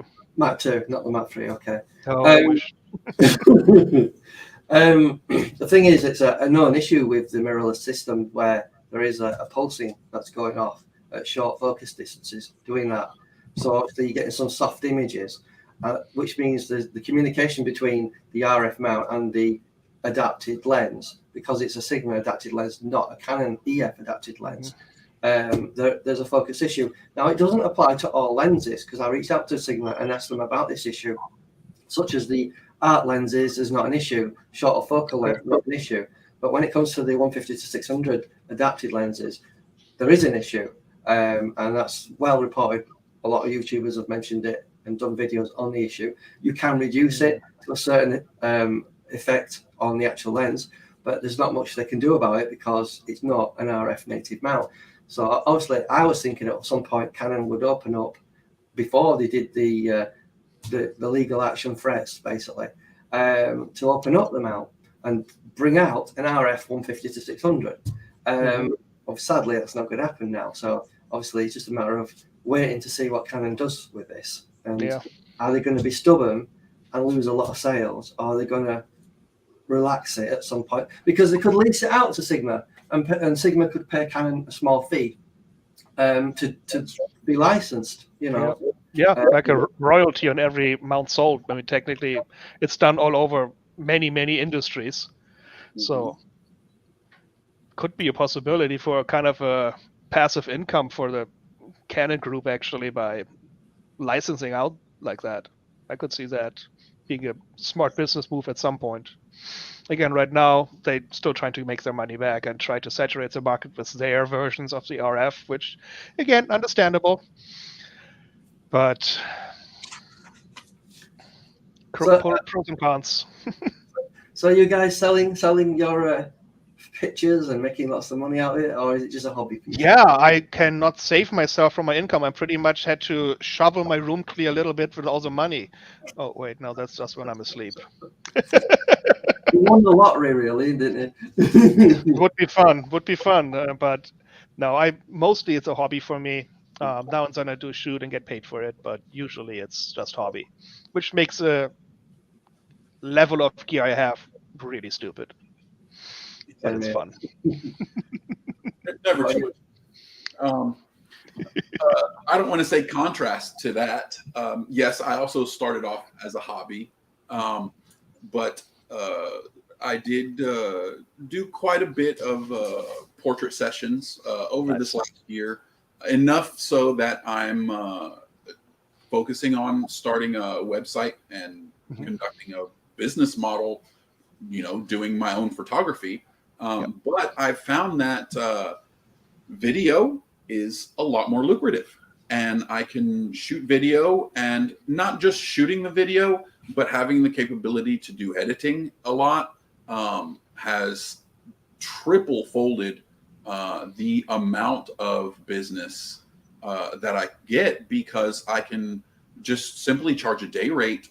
I shot a commercial a few weeks ago and shot a day rate where I did some stills for a couple of the things. I did stills for the thumbnail, and then shot the video, did it all myself, and edited it all myself and delivered it. And that was a quick $2,000. And wow. Exactly for 2 days worth of work, plus or minus about 3 or 4 days. Of course, but still, that's not bad at all. No. Compared to only booking clients, and how many clients would you have to book, or weddings would you have to do? Because let's face it, weddings can be exhausting. I refuse. I refuse. I did one. Not doing it. Again. I had a friend who asked me, and she's a really good friend, so I agreed. And then sadly, most of my gear got stolen, and it kind of sucked. But I'll say one thing: insurance. My car insurance paid most of it, so at least there was that. Because it was in my car when it was stolen, it was broken into the car, so it worked pretty well. But it still hurt, and I couldn't do her wedding, and I had to drop her like 2 weeks before the wedding, and I felt horrible. But there was just nothing I could do. I only had one camera, and it was gone. So luckily, there were nice pictures, so she must have found somebody who was able to jump in and take over. But I have a question on that. A relative of mine got a wedding done by a photographer, and to be honest, it didn't seem that good because he didn't take lots of pictures. But he refused to give her the raw files, because I said to her, "Get the raw files off him, and I'll do something with them." And he refused to give the raw files. Yep. It was all paid for. Is that an issue? Is that a problem? Well, the raw files. I just had this issue with doing a session that somebody during the session asked for the raw files, and I knew the guy, so I said okay, even though I offered 10 images that were edited and everything. He asked for the raw files, and then it got into this really ugly thing to where I would send him the raw files, and he just wasn't pleased with them. I was like, well, this is why I sent you edited images. Yeah. It's not industry standard to send clients raw files. Yeah. Now, with that kind of problem, Paul, when you're doing a wedding, I could be a little more understanding in that regard. But remember, if you're doing a wedding or a specific session, explicitly stating that this is what you paid and this is what you get, and the raw files are not part of that, then I could understand the photographer being in every right to say, no, you don't get the raw files. And not just that. Explicitly said in that. You shoot your images in RAW, and then you edit your style. They hired you because they liked your style. Yes. They liked what you produced before. You showed them a portfolio, and they hired you for what you produce as a publishable image. And now it's my name on that image, on a RAW file, and they put 6 Snapchat filters on it and post it on Facebook and say, hey, this is one of my favorite pictures from the wedding, and Dan Schubert did that. And I'm sitting here and put a gun to my head because, like, I'm done. Nobody's going to hire me. because they turned it into a caricature of a clown or something, And I think that is the main reason why people, especially in portrait sessions, weddings, and that sort of stuff, are very, very reluctant to give out their raw files, because their work can very easily be tainted permanently by somebody else editing your images that you shot in your style, and you know what you're going to do in post to get them to what they're supposed to look like. And all of a sudden somebody else shows up and says, "Oh, well, I like really low contrast pictures and really flat surfaces and over-process the skin." And you're like, that's not me, but it's still your photography name on the image or in the post online. And like, I would not hand out my RAWs. I do not. To anybody. I'll rather hit the memory card with a sledgehammer before I hand it out. Okay. It's not happening. You pay me for a fixed image, for a product that you have seen what I can produce. You wanted that, you contacted me, you hired me, that's what you get. You're not getting my raw images to do whatever you want with them. Right. Website design, Squarespace, Wix, WordPress. No clue, never done. I'll do you one better. I actually got off of Squarespace to start PixieSet. If you haven't checked it out, I highly suggest it. I've seen lots of other high volume, mostly wedding photographers use it, and I migrated from it because I love the overall layout and look that was available for it. And I'm still currently I have so many more options that I can do. I'm still building it right now. And, I did try Wix a few years ago for another website. And I imagine now the ease of use is probably improved. But when I see that powered by Squarespace logo in the bottom, I kind of almost know that they just took the easiest route possible because it's almost cookie cutter like to where they're all the same. And, as photographers, we take our images that, like you said, Dan, they're our own. We, edit them and we put our own eye to it. So you don't want to look just like everybody else. And that's why I've gone with this new one that I've seen. It's called PixieSet. And it's just given me everything I need because it's got that's cool. All inclusive. I'm going to write that down right now. I'm going to clients, do contracts, galleries, and import and export all within my dashboard. It's amazing. Wow. And it's free. Really? Yeah, absolutely. Really? Absolutely. Because I had a Squarespace website and it didn't really go anywhere. But I did get sick and tired of listening to YouTubers going Squarespace. Story blocks. Oh, yeah. I watched a video once. I won't name the YouTuber. Starts with N. Basically mentions Squarespace in one of his videos no less than 21 times. Can you believe that? 21 times.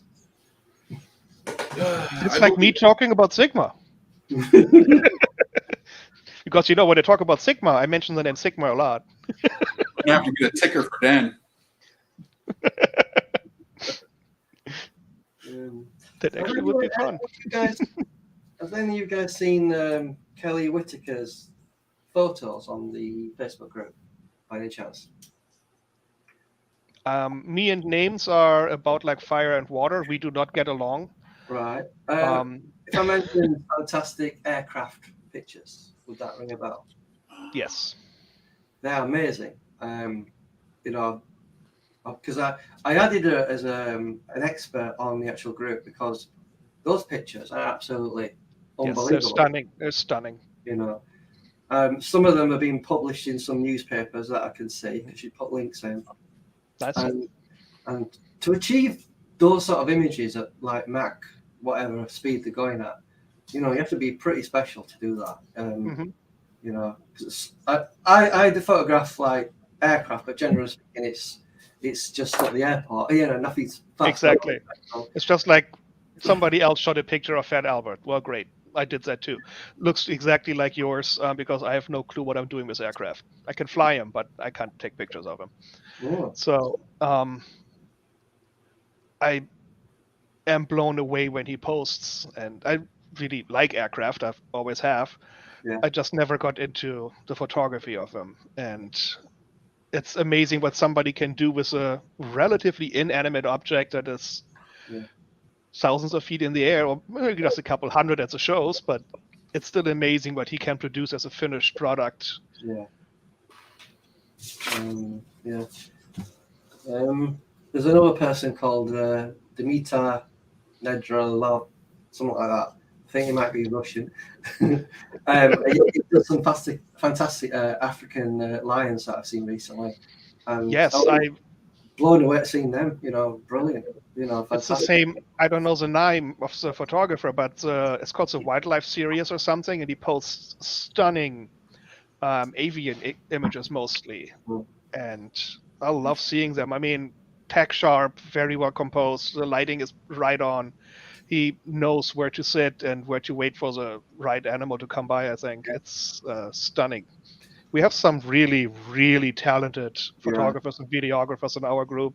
Yeah. And well, I'm stunned at how amazing the group's grown, because I started it just originally to just try and promote some of the YouTube stuff I was doing, because I kept getting sick and tired of going on some people's Facebook groups, and they kept rejecting my videos, and I got really annoyed. So I thought, right, bugger you, I'm going to create my own Facebook group.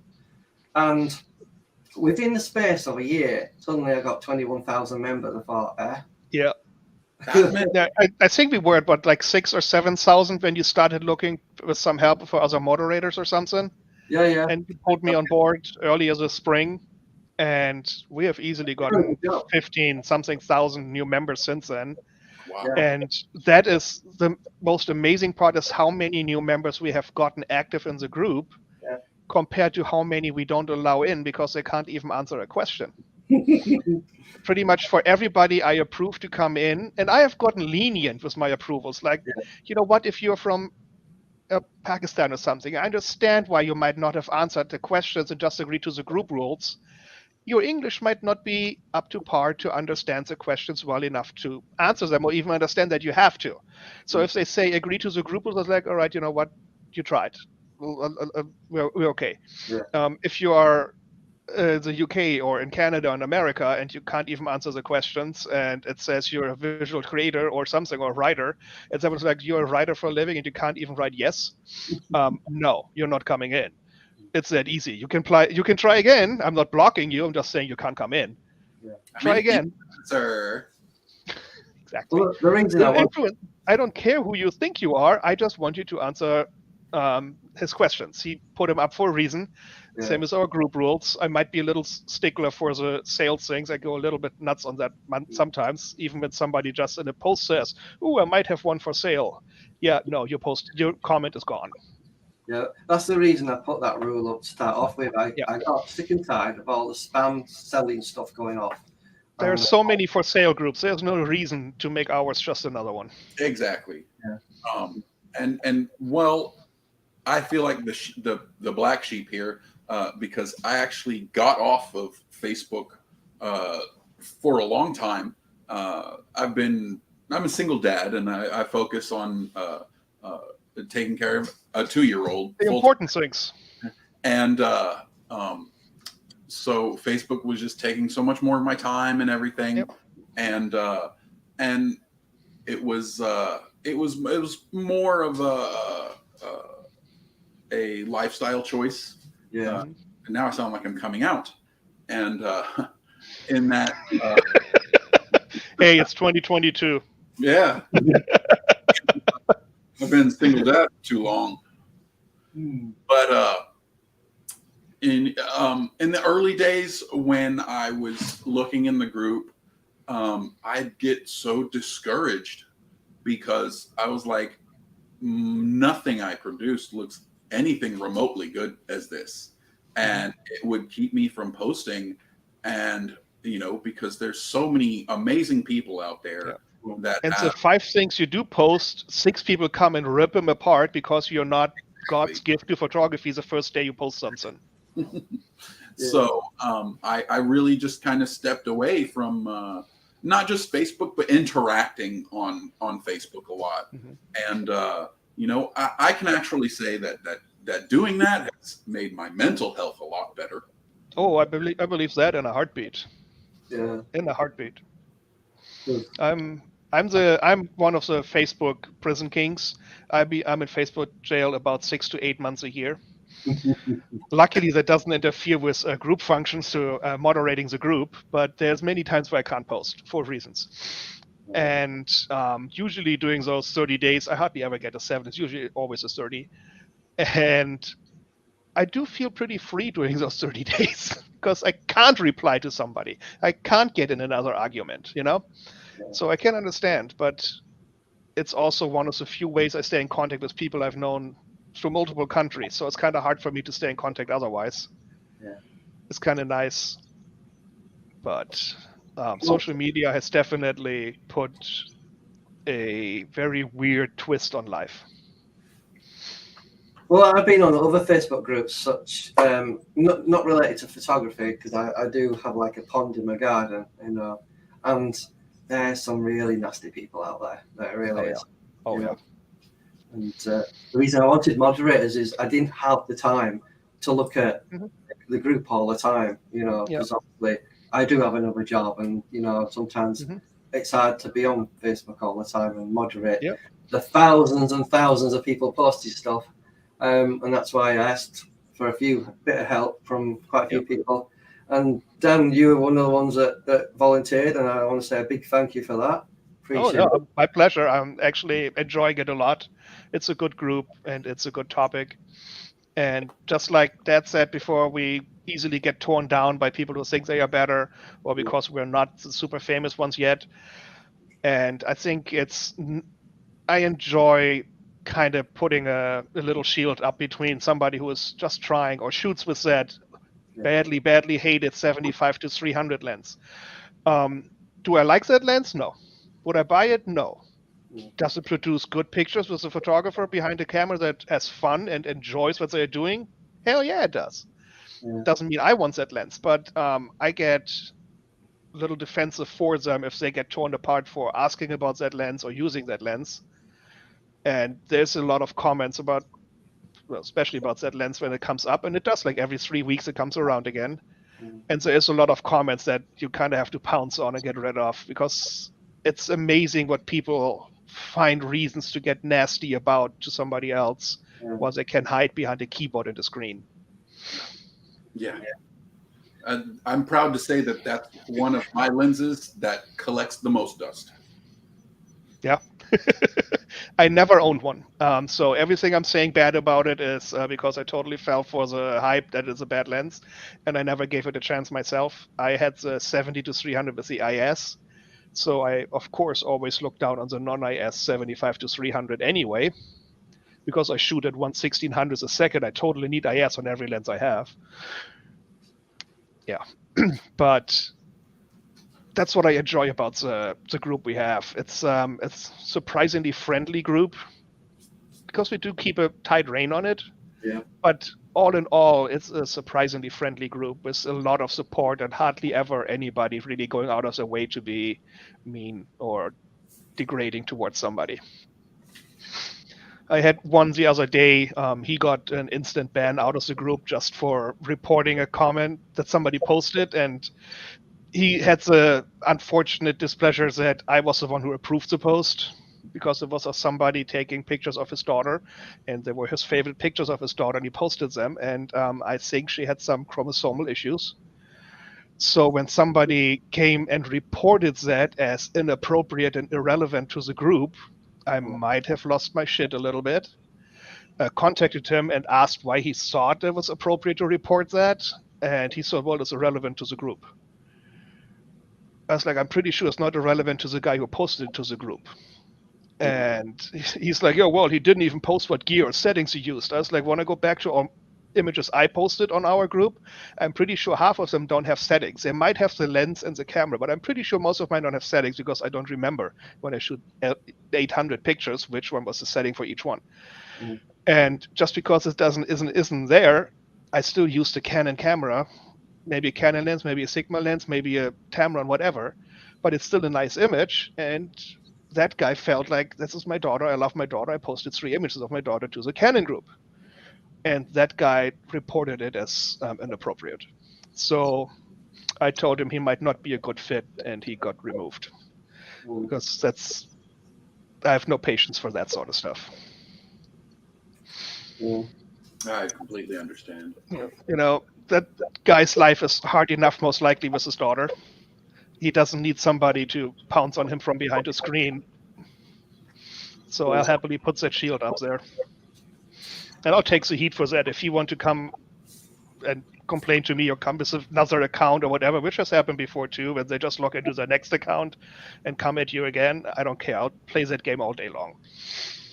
They do that on YouTube, People create new accounts to be what they call trolls, and be nasty. And you just end up having to ban them again and again and again.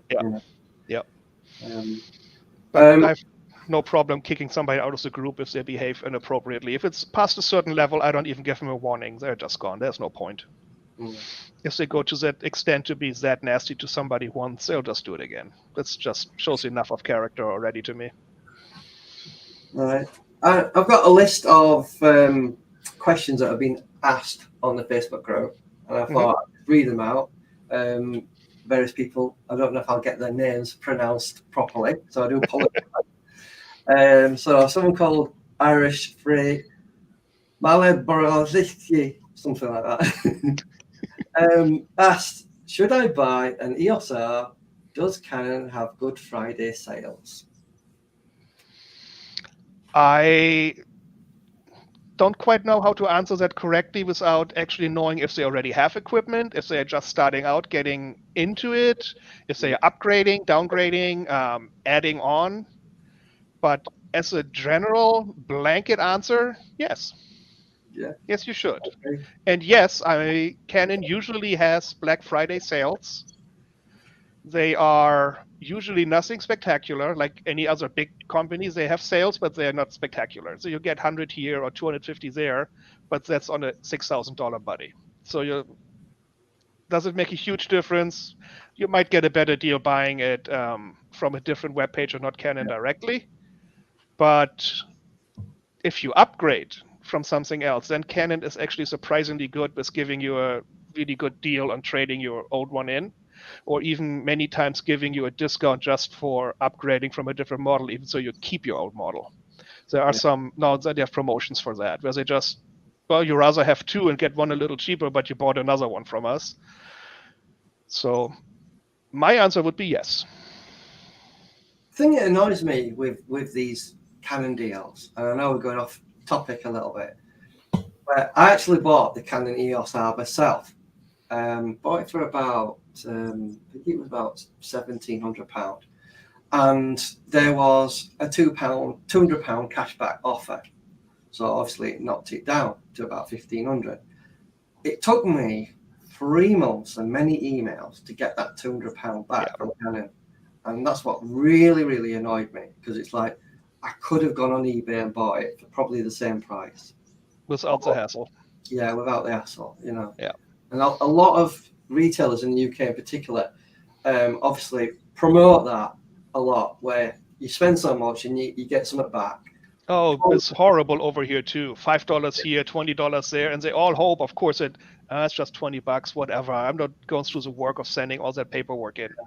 I always thought, would it not be easier, and less admin work? Because I know the administration of these cashback offers must be costing a significant amount of money. Just to knock it off the price. Exactly, just knock it off. Instead of you having to mail out a gift card that you have to activate, purchase, load up, control, and then I have to run around with a card that, well, shoot, there's $200 on it, but I need to pay $208 at the store. Great. We're going to pull out a second card to give you $8. Yeah. Amazing, isn't it? Yeah. Right, another question. Reese Fishborough, looking for a videographer sports camera. Which one would you recommend? Oh, Dad, that one is for you. Ah, that depends on your budget.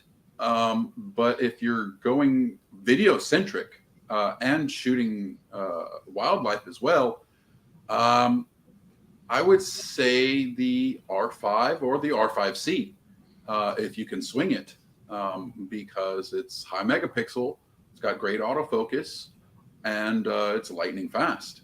And it can do, the R5C can do everything that the R5 can, plus shoot a higher resolution video. I think it's at 8K at 60p, which is outrageous. And if budget were no thing, I would go that route. Starting out in a more budget friendly, like we were saying, the R7 or the R10 is a good place to start as well for either one of those. Now, let me expand on that question. Would you still recommend a DSLR for videographer to start out, or would you say just jump into the R line right now?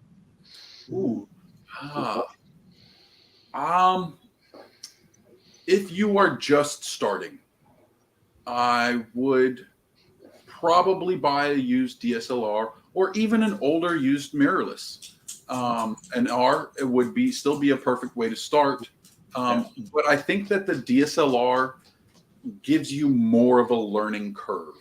It will teach you all of your camera's functions to expose properly, white balance, and things like that.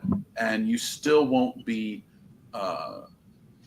missing as much as you would, because like we were saying earlier, image quality and things like that.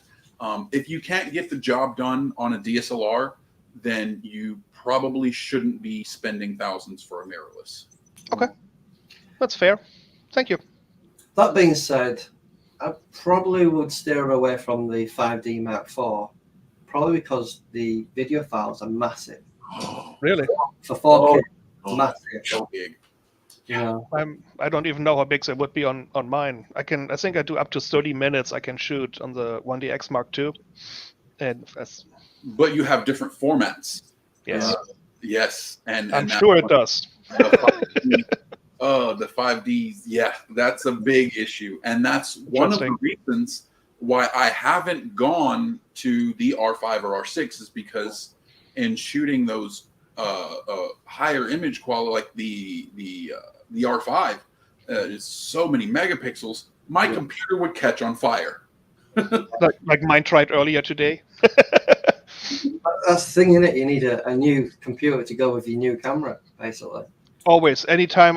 That's pretty much what I learned when I upgraded from the 350 to the 7. Needed a computer. Yeah. I went from the 7 to 7 Mark II. There was no difference, but when I jumped to the 1, I was like, "Yep, need a new computer." Just couldn't keep up with the file size just for stills even anymore with Lightroom. I mean, Lightroom is definitely RAM intense. Definitely. So Ali Vazi is looking at a Canon EF 24-70 2.8. She's saying, I noticed deals on Av Electronics cheaper than B&H or Canon. That's the question. My response to that is you're going to have regional retailers in your country, and then you're going to have grey imports. Now, the grey imports tend to be significantly cheaper, but you don't have your warranty backup. Exactly. You buy some careful. You buy some from Hong Kong, you have to send it back to Hong Kong to get it serviced. And every time you service it, you pay your taxes because you're importing, exporting every time. But your warranty may only last for 1 or 2 years anyway.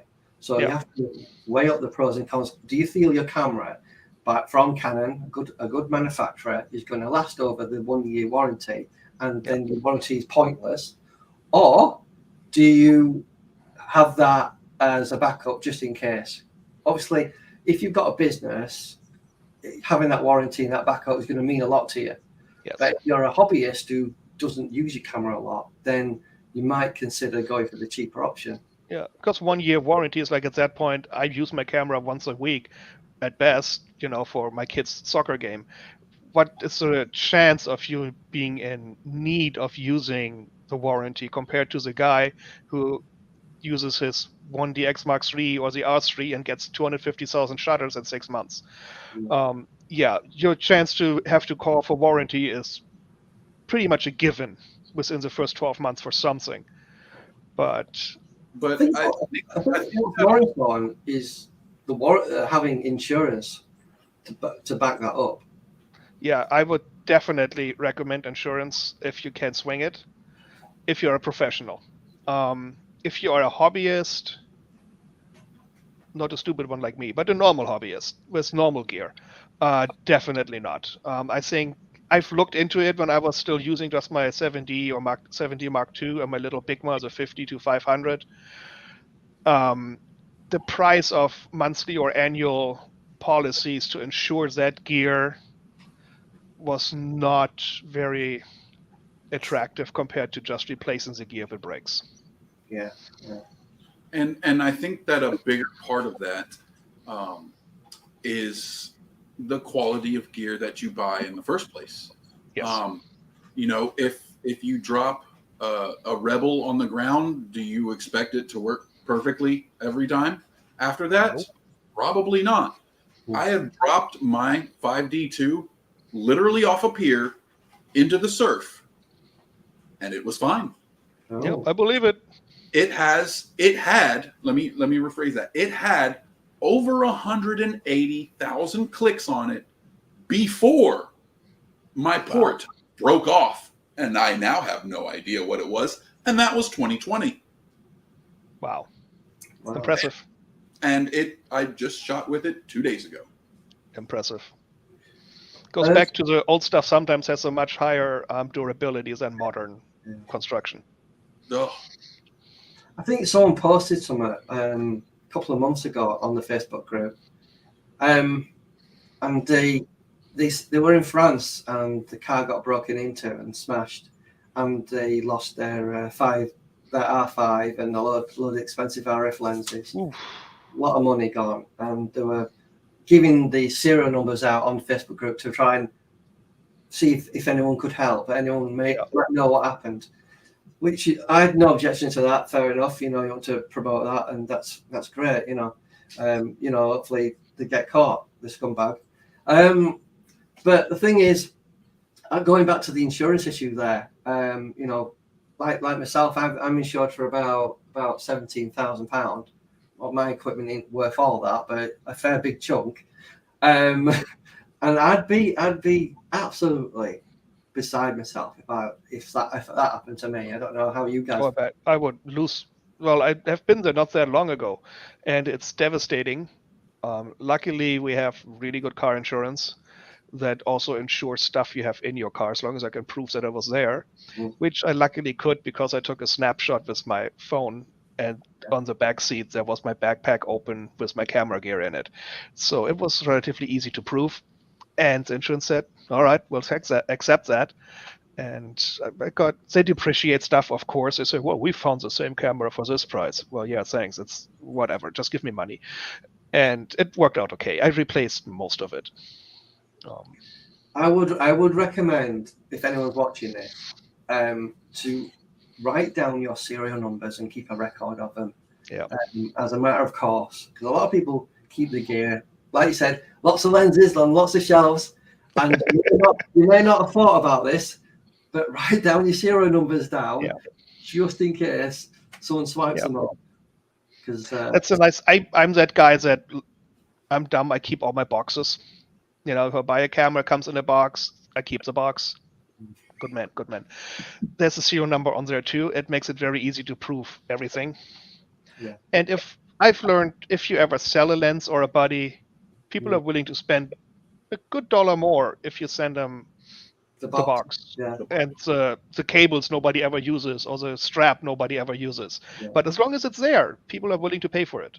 They're not going to use it either, but they have it. Just don't buy a box off eBay and thinking it's got the lens in it. Yep. So people sell boxes Yeah, Have you seen the PlayStation 3s and PlayStation 4s where they've exactly. And then it's just the box. Oh, where's the machine? Well, yeah, it says it in the description that you'll come with one, but some people are foolish to pay the full amount, thinking exactly. that, Luckily, eBay got really good at filtering those out. But I remember like 10 years ago, like 8 years ago, 10 years ago, the early 2000s, I was a pro at finding mislabeled Canon gear. Just people misspelling it with double N or, something like that. Or calling it a And Nikon. and back then, eBay couldn't filter that out yet. They didn't have the technology to auto filter. So I used my days many times, but just looked at misspelled Canon gear. And like back then, I bought a FX EX, the flash, the 580 too. Yeah, I got that. And I spent barely over $100 on that thing. Yeah. Because it was mislabeled. Right. It was perfect. I paid $250 for that. Yeah. So I was really good at that. I did the same with my 70-300, the IS lens, my first real zoom. I spent barely over 100 for that thing. And that was in like 2008, 2009, when that thing wasn't all that old yet. It was still a 350 to 450 lens. So nowadays, eBay got too smart for that. Yeah. All right. Another question. Alfie Hudson. Interested in getting a veritable ND filter to fit a 77mm filter thread. Any recommendations? I'm not sure if that makes any sense. I think he means variable ND noodle density. Right. I do not use filters at all, so I am no help whatsoever. I don't even have UV filters on my lenses. If you're going to, I would probably say the Polar Pro. And then there's so many different filters and so many different configurations of them. If it's just for variable ND, that would be a good way to go. I do use ND for everything else other than the C100 because the C100 has built-in ND. But when I'm shooting on one of my other cameras, I do use a filter set that I have. Mine are fixed, so I don't necessarily like the variable NDs. If you're going to use them for stills photography in specific, I would get fixed ND stops instead of a variable. Variables are usually used for video work because you also have to keep in mind that on variable NDs that you twist the filter element around that gives you different stops of ND. So any lens that barrels out and turns while it focuses is going to change your ND exposure. Makes sense. Which is why I would say used fixed stop NDs. Right. I've had a bit of experience with using the black and white Germany company ones, and they're quite good quality. There's also like an adapter you can put on the front of your filter thread, and you can actually slot different strengths in. And that's quite cost effective, actually, because 77mm is quite large. So if you can slot in different ones when you've got different lighting situations going on, that can be more cost effective to use those, although they may not be quality glass because they tend to be plastic. But that's another way you can go. Jamie Brewer, best Canon mirrorless for wildlife photography, currently shooting with the 90D, which is a good camera. R3 right there. Yeah. Best camera for everything, right? Yeah.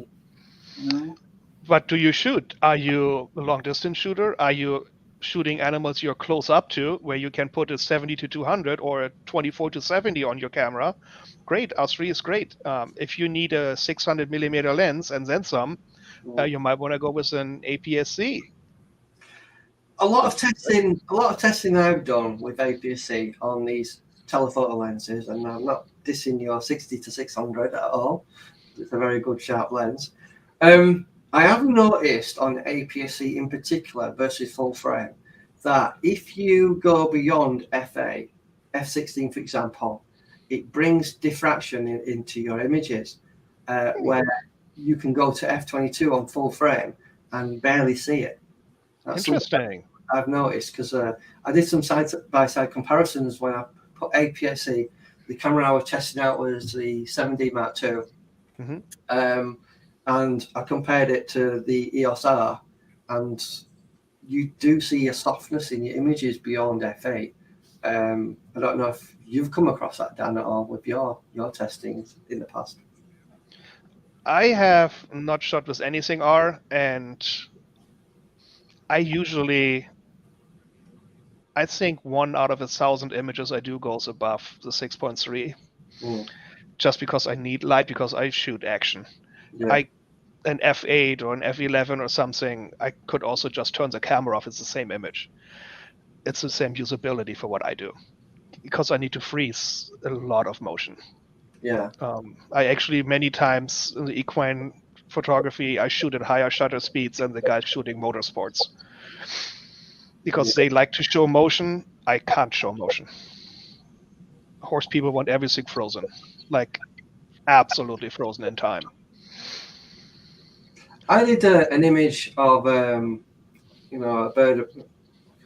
Can't remember what bird it was. Anyway, it was a nice bird, and I got literally the head sharp, but I wanted the shutter speed to be slow enough to see the wings flapping in the air. And sometimes, and the same is true if you're photographing aircraft. If you want the props to be spinning, or the rotors on the helicopter moving, you have to bring down your shutter speed, but you have to be really careful not to introduce camera shake in that image, because that will ruin it for you. So it's like a balancing act. And sometimes I hear a lot about I think this one called Dwayne on YouTube. He's an Australian YouTuber. You may have seen some of his videos. He's quite popular. Possible. Again, me and names. But basically, he says his hands shake a lot. Now, when I started back in 1998 doing photography, I was the same. And I had to train myself to try and be as steady as I can with cameras. And it's something that can take a year or so to master. Or you never master it, obviously, but you get better and better at it. So you can bring down your shutter speeds quite a lot, where other people think, how on earth did you do that without a tripod? So sometimes it's a matter of learning that talent and that skill. Definitely. And try and better yourself. So a lot of people say, oh, my hands shake a lot. Try and practice using your body like a tripod. You can use your head against the camera as a point. You your elbows lean against a wall or something, or a tree, and you can get extra stability doing that. Or lie in the ground, get one of these ground pods, I actually got very lazy when I just had my 350 or even the 7D with the 8 frames it did. You had to be spot on to still know when to shoot the horse over the jump, or you get it too soon or too late. And you just can't do 8 frames a second all the time, because it was a lot to edit and stuff to figure through. But it definitely, I don't think I would still be as good at doing single shot over the jumps that I'm used to be. Yeah. Because the lenses, the cameras made it very easy with 14, 16 images a second. It doesn't matter if I'm spot on or not. The camera will be. Yeah. And so you're not a spray and pray guy? I try not to be, because I'm a very lazy guy. As you can see, there's a lot of me. So I don't like to do a lot of stuff. And I don't like to take 16 images and then I can delete 15. And then I do it again. I still try to get the shot the right way. I still might take 3 or 4 over the jump, but I don't want to just spray and pray. It's not a machine gun. Sounds like one, but it's not. And that's goes back to how autofocus can make you possibly lazy. It's the same with the amount of images I can get a second now. And the EF cameras, I mean, their frames per second are just mind-blowing. Yeah. But also, the memory cards we're gonna need for those. I mean, I already have a meltdown when I have to buy one for the 1DX Mark II, and I just buy 64 gigs. I don't even buy super big cards because it's just risking image loss. And those already hurt the CF Fast or whatever they are called. Talking of SD cards, I made a video some years ago about counterfeit ones. There's a lot of them on Amazon. There's a lot of them on eBay. I even contacted SanDisk directly and talked to them about it. Mm-hmm. My advice to anyone who does get an SD card and they've got any concerns is check the serial number, make sure it conforms to what it should be, and also contact the manufacturer and get them to double check that it is legitimate, because I have had so many fake ones in the past. And to be frank, I ruined my niece's special day because I had a counterfeit card and it ruined the whole thing for her. You know, that's devastating. That's sad to hear. Yeah. I typically try to buy almost all of my cards direct in store so that, you know, I see what I'm getting, you know, but not all the time is that the case. And that's just here. And many times Best Buy or something, they carry lots of CF cards or SD cards, but nobody carries a CF Fast 2.0 that I need for mine to really get my image process, my image, the buffer that I can shoot 14 images a second for 20 seconds long if I have to. And so I have to get most of my stuff online, which is sometimes a little nerve-wracking nowadays when you don't know, especially even you think Amazon would be safe, but it's not. Yeah. Well, it's like there's third-party sellers on there that are grey importers, and Amazon says it doesn't sell grey imports, but it sort of does. Yeah, Amazon itself doesn't, but the guys selling for Amazon, they sure do. Yeah. Just like Amazon doesn't practice overworking. No, not at all. Or avoiding tax. No, they never would do that. Allegedly. Okay, Jerry McGareth, Canon EFS 55 to 250, f4 to 5.6, good value at €350 or £300. I would say that's overpriced. If it's the STM, it would be a good deal. If it's the old version, then I would say no. I would think it's about 100 overpriced. Yeah, I've heard a lot of good things about the newer version, and for that price, depending on the condition, you know, if it's got a box, that's value. There you go. There you go. I'm a bit different on that because I actually owned that lens. I sold it on eBay for 150 quid. Well, that's pounds. That's a very different number. Well, we're doing little money over here. Well, €350 is about £303. I worked it out. I just think it's at least £100 overpriced, to be honest with you. I would think so. Unless it's brand new.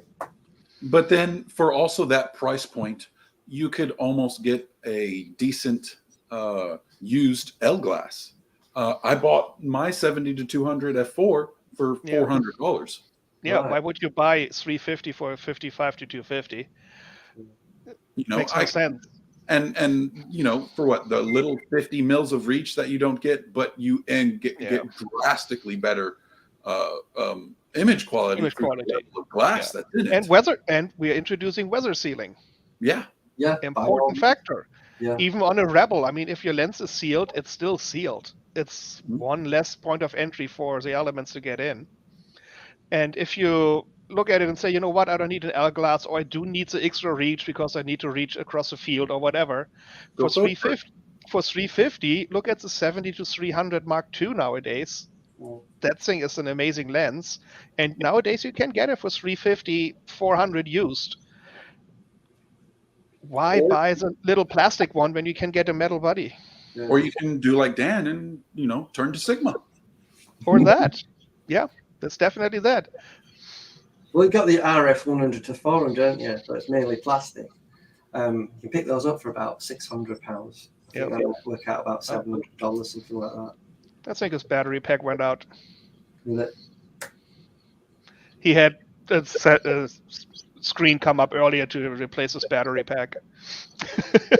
All right. It's a shame. Let's see if he comes back in a minute. Yeah.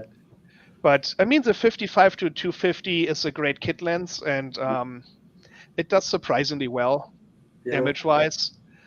But again, for that price, I would say no, and would look at, if you want reach, then look at the 70 to 300, or like Dad said, do a 70 to 200 f4 non-IS. Because let's be honest, most people, we all hype and mini orgasm over a nice IS or OS or however they're going to call it, or VC for Tamron, because it sounds great and it makes us look like we're having the better lens because now we are pros because ours has an image stabilizer. Like I said, I'm that fanboy. All my lenses do have the OS, and I shoot at 1/1600th of a second. There's no reason I need an IS in any of my lenses, yet they all have it. But well, I must admit, I was left disappointed with Sigma's OS when I had the 150 to 600. It just didn't feel as good. Excuse me. I actually read about that as well, which was one of the reasons I went with the 60 to 600. The OS had higher ratings and the autofocus had higher ratings. Right. And I liked the extra reach down to the 60 because, again, I can't many times move a lot around the ring. But being able to zoom out to 60 all the way gives me a lot more ability to grab a shot that I otherwise would not get. I think that's why a lot of people gravitate to the 100 400 RF or EF versions. Yes. We can come back quite a bit. There is one negativity, I would say, with the 100 to 500 that I've got, is you put an extender on there, you can only use it after 300 mil. Which is a bit really? Yeah. Basically, on the 100 400 Mark II EF lens, you can come back all the way to 100, but on the RF version, you have to be at 300 because it physically can hit the elements. Really? That's a poor design. I know. It was quite frustrating. But saying that, when I put this lens on the tripod, normally you expect a bit of movement because of the IS is on. Get that with the Sigma lenses. Even the Canon 100 to 400 does that.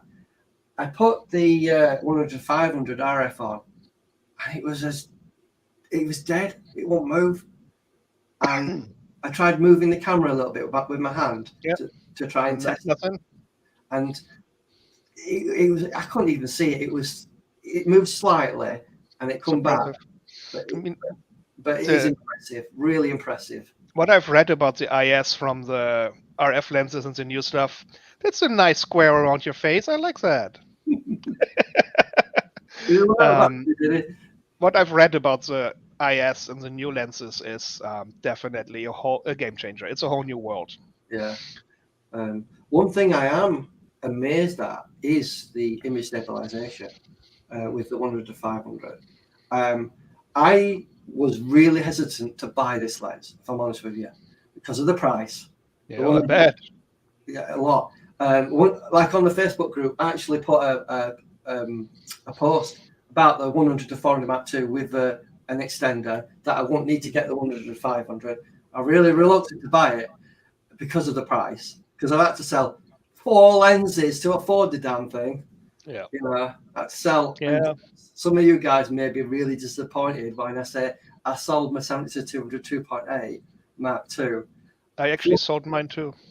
To basically don't use it though. So what's the point of having something? That was the thing, especially once I got the 120 to 300 2.8. I was like, why would I carry the 70 to 200? And I didn't anymore. There was no need. Yeah. There were hardly ever a time when I missed these 50 extra millimeters I could zoom out on the 70 to 200, but I wasn't carrying it anymore, wasn't using it. And again, if something just collects dust at my place, at some point it got to go. And I sold it. I think I sold it to Adorama, actually. They made me a pretty good offer on some stuff I didn't need. I sent them a whole box of stuff I didn't need. And the offer altogether was great. and got even better when I said, how about we trade instead of you paying me? And then all of a sudden my trade-in value became very intriguing. But now and then, that one moment you're like, shouldn't have sold it. I think at some point I'm going to pick one up again, but it might be a black one. Right. Well, you never know. You might drop all that money for the RF1 on, RF1. There's a very good chance for that, and then we all buy a Yangnuo lens so we can use that camera because we had to sell all our other lenses. Well, looks like Alan's back. Yep. But yeah, the R1 it's definitely a dream, but it looks like they've pushed it back to 2024 now by another year for release, which I think might indicate already works of a R3 Mark II. And then they want to wait, see what that is, and then upgrade their R1 version to be able to outperform an upgraded R3, because nobody will buy an R1 if it doesn't outperform the R3 Mark II. And we're getting to the point where I think they are pushing a second one out rather soon. And that's what I think, was they pushed the release of the R1 back another year. Yeah, I got that information actually off Ordinary Filmmaker's YouTube channel. He's got quite a popular Canadian channel that a lot of people are on.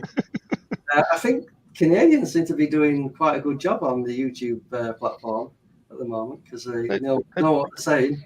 They're just so friendly. Friendly? Hey. Well, they do reply to comments, but at least I'll say that. Unlike the American ones. Or some of them. What you're saying? We're not friendly in America?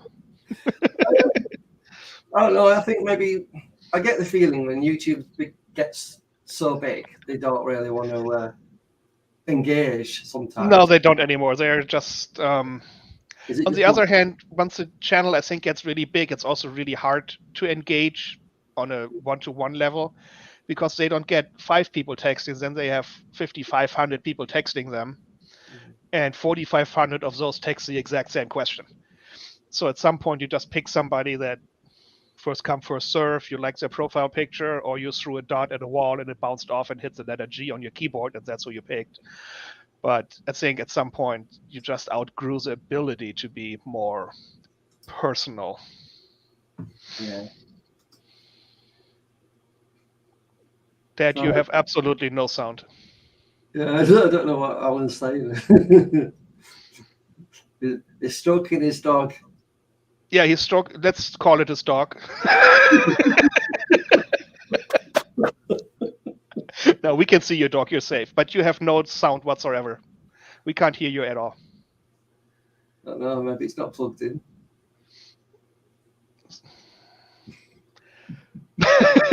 Technology, you gotta love it. Yeah. Well, it's only my second stream, so. Yeah, it's my first. Yeah, I've been watching some videos on how to do it, but not got lots of viewers, have we? It just looks like one eyeball.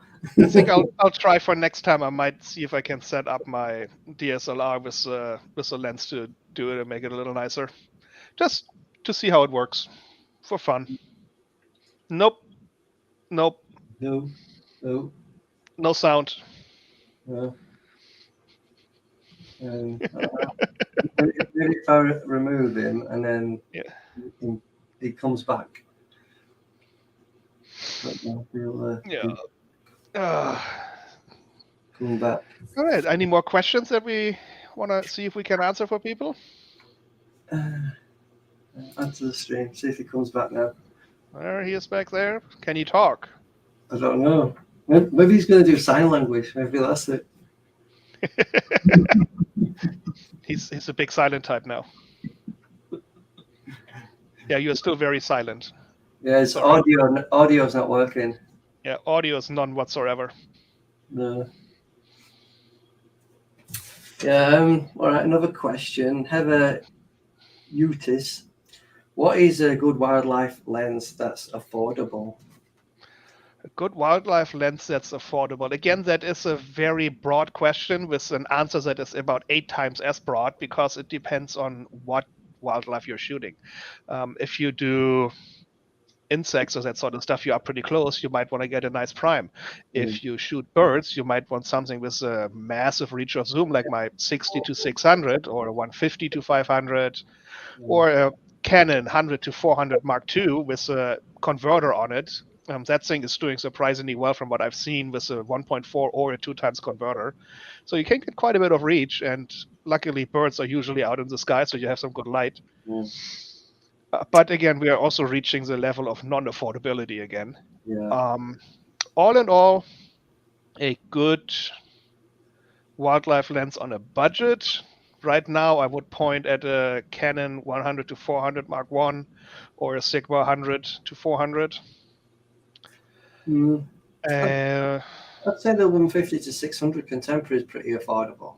It is, but the Mark I Canon is several $100s below that still.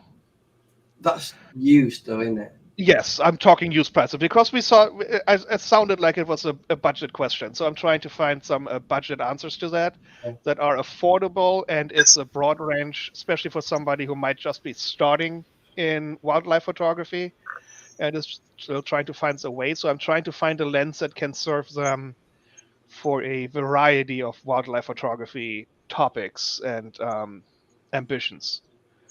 So with that, I was thinking a Mark I with a 1.4 extender is a pretty good wildlife lens to use for starters. Same as, of course, the Sigma 150 to 600 contemporary price-wise is very hard to beat for somebody getting into it, especially on a crop sensor. Tamron is definitely a lens to look at. I mean, we don't talk about them a lot, but holy cow, have they grown up in the last 5 years as well, just like Sigma did.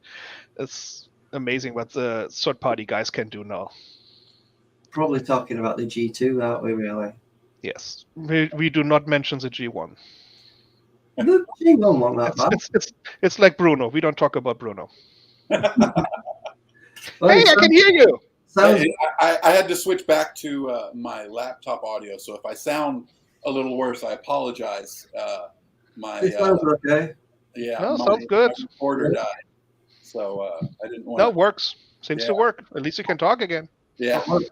Sign language. But yeah, and then my battery died in the C100, so. I saw the couple of minutes before that there was a little screen popping up that your battery pack was getting empty. I thought you would see it too. I would have pointed it out. But yeah, and then my dog is very needy. Oh, I have one sleeping on my feet. No, I wish mine would sleep. No, she likes to sleep on your feet under the desk, and then my cat keeps trying to jump on the desk, and I keep fighting him off. He loves to lay right on the keyboard and the mouse, so it's great. It's very conductive towards very nice workflow by adding pictures. But at least somebody likes us, right? Right. Another question. Brenda, I don't know about this, because Koskowaski, something like that. Sorry if I get your pronunciation wrong. Own a 7D. I would like something lighter for travel. What camera would you recommend? Point and shoot. I mean, they don't come much. I'm sorry, I'm not trying to be an asshole here. A 7D is a not heavy camera. I wonder what kind of lens she's. I saw that question online on a group actually, but I wonder what kind of lens body combination she's lugging around, and maybe getting a Canon 24 to 105 f4 Mark I, which is a surprisingly lightweight lens for what it does. I used mine for many years. That might be a great travel lens while still maintaining the professional grade APS-C body. Yeah. Which, especially when you're out and about and doing stuff you're usually not doing with your camera, again, a 7D will drop, it will bounce, and then it will continue shooting. If we go and say, hey, go get an M50 Mark I or get a little Rebel or something, and that thing bounces, you're done shooting your vacation. Yeah. And you already have a 7D, which is outdated by now, still a professional grade camera. It's not a consumer. It's not a prosumer. The 7D is a professional grade camera that has amazing capabilities built in, even so it's 15 years old by now or something. Yeah. And I would highly recommend just getting a lighter lens, maybe even like if I don't know if there's rheumatism or some injury or something involved in the weight issue. Nothing says you have to lug an L lens around to take nice, great pictures of your vacation. That's where we might go back to a 55 to 250 or the 18 to 135 STM that actually came as a kit lens with the 7D for a while. And those together, and they are very lightweight. They are plastic bodies, composite bodies, so they are very lightweight. If you don't have a battery grip on your 7D, that thing is pretty lightweight by itself with just one battery. Yeah. And then add one of the lighter lenses to it. I think that will be the most logical route of action for that. I would not downgrade my camera body from a 7D to save 2 ounces. Yeah. I went to the 80D after that, and I found that a more capable camera. Yeah. There's better video functionality. The 7D is very, very restrictive because you don't have a flip-out screen, and its video capabilities is not great, to be honest with you. I understand all that. Again, for me, that was never a topic. I don't lift my camera up above my head to take my images or go below my head. The screen for me was just another thing that will break at some point because it flips around a lot. And I never did video. So I just jumped. The 80D, 90D, they are amazing cameras for what they are. They outperform a 7D without even breaking a sweat. Yeah. But for what my photography, I jumped from the 7D to the 7D Mark II and completely bypassed the double digits because there was no point for me. What is features for you was negative add-ons for me. But well, I was expecting the 7D Mark III to come out, and it never materialized. Yeah, I expected a Mark III. I was sure there will be a Mark III, but then the new line, the mirrorless, became so big that I understand why an R7 came out, which you can technically call a Mark III because it continues on the legacy of the 7 to me, in its own route, in its own line. To me, it's more of a 90D than a 7D because it's not got the toughness of the 7Ds in terms of its body. Like the EOS R and the R5 are significantly more dense than, say, the R6 in terms of its construction, just like the 1DX line is and was. Like a little tank. But I think that there still comes with a level of securability in saying that something older like the 1DX, would you feel more comfortable dropping 1DX or an R3? 1DX, yeah. Just price wise. And if somebody tries to rob you of your 1DX, you can always use it as a weapon. Yes, I can. It's very accurate when thrown within 20 feet. Saying that, I had a 7200 Mark I, dropped it on concrete, and it survived. Yeah, I believe it. I wouldn't put the same confidence in this RF 100 to 500 I've got on concrete. No, I wouldn't either. And I admit I abused my 7D Mark II a lot more than I abused my 1DX Mark II, just because there's a different price tag on it, I think. Yeah. But with my 7D, I said, this is a camera I'm going to use for what I do, and I don't care if I hit it in the dirt or scratch it across the trees. That's just what I'm going to do. And now and then I miss that freedom of mindset a little bit. Here's a bit of advice, guys, if you're watching this.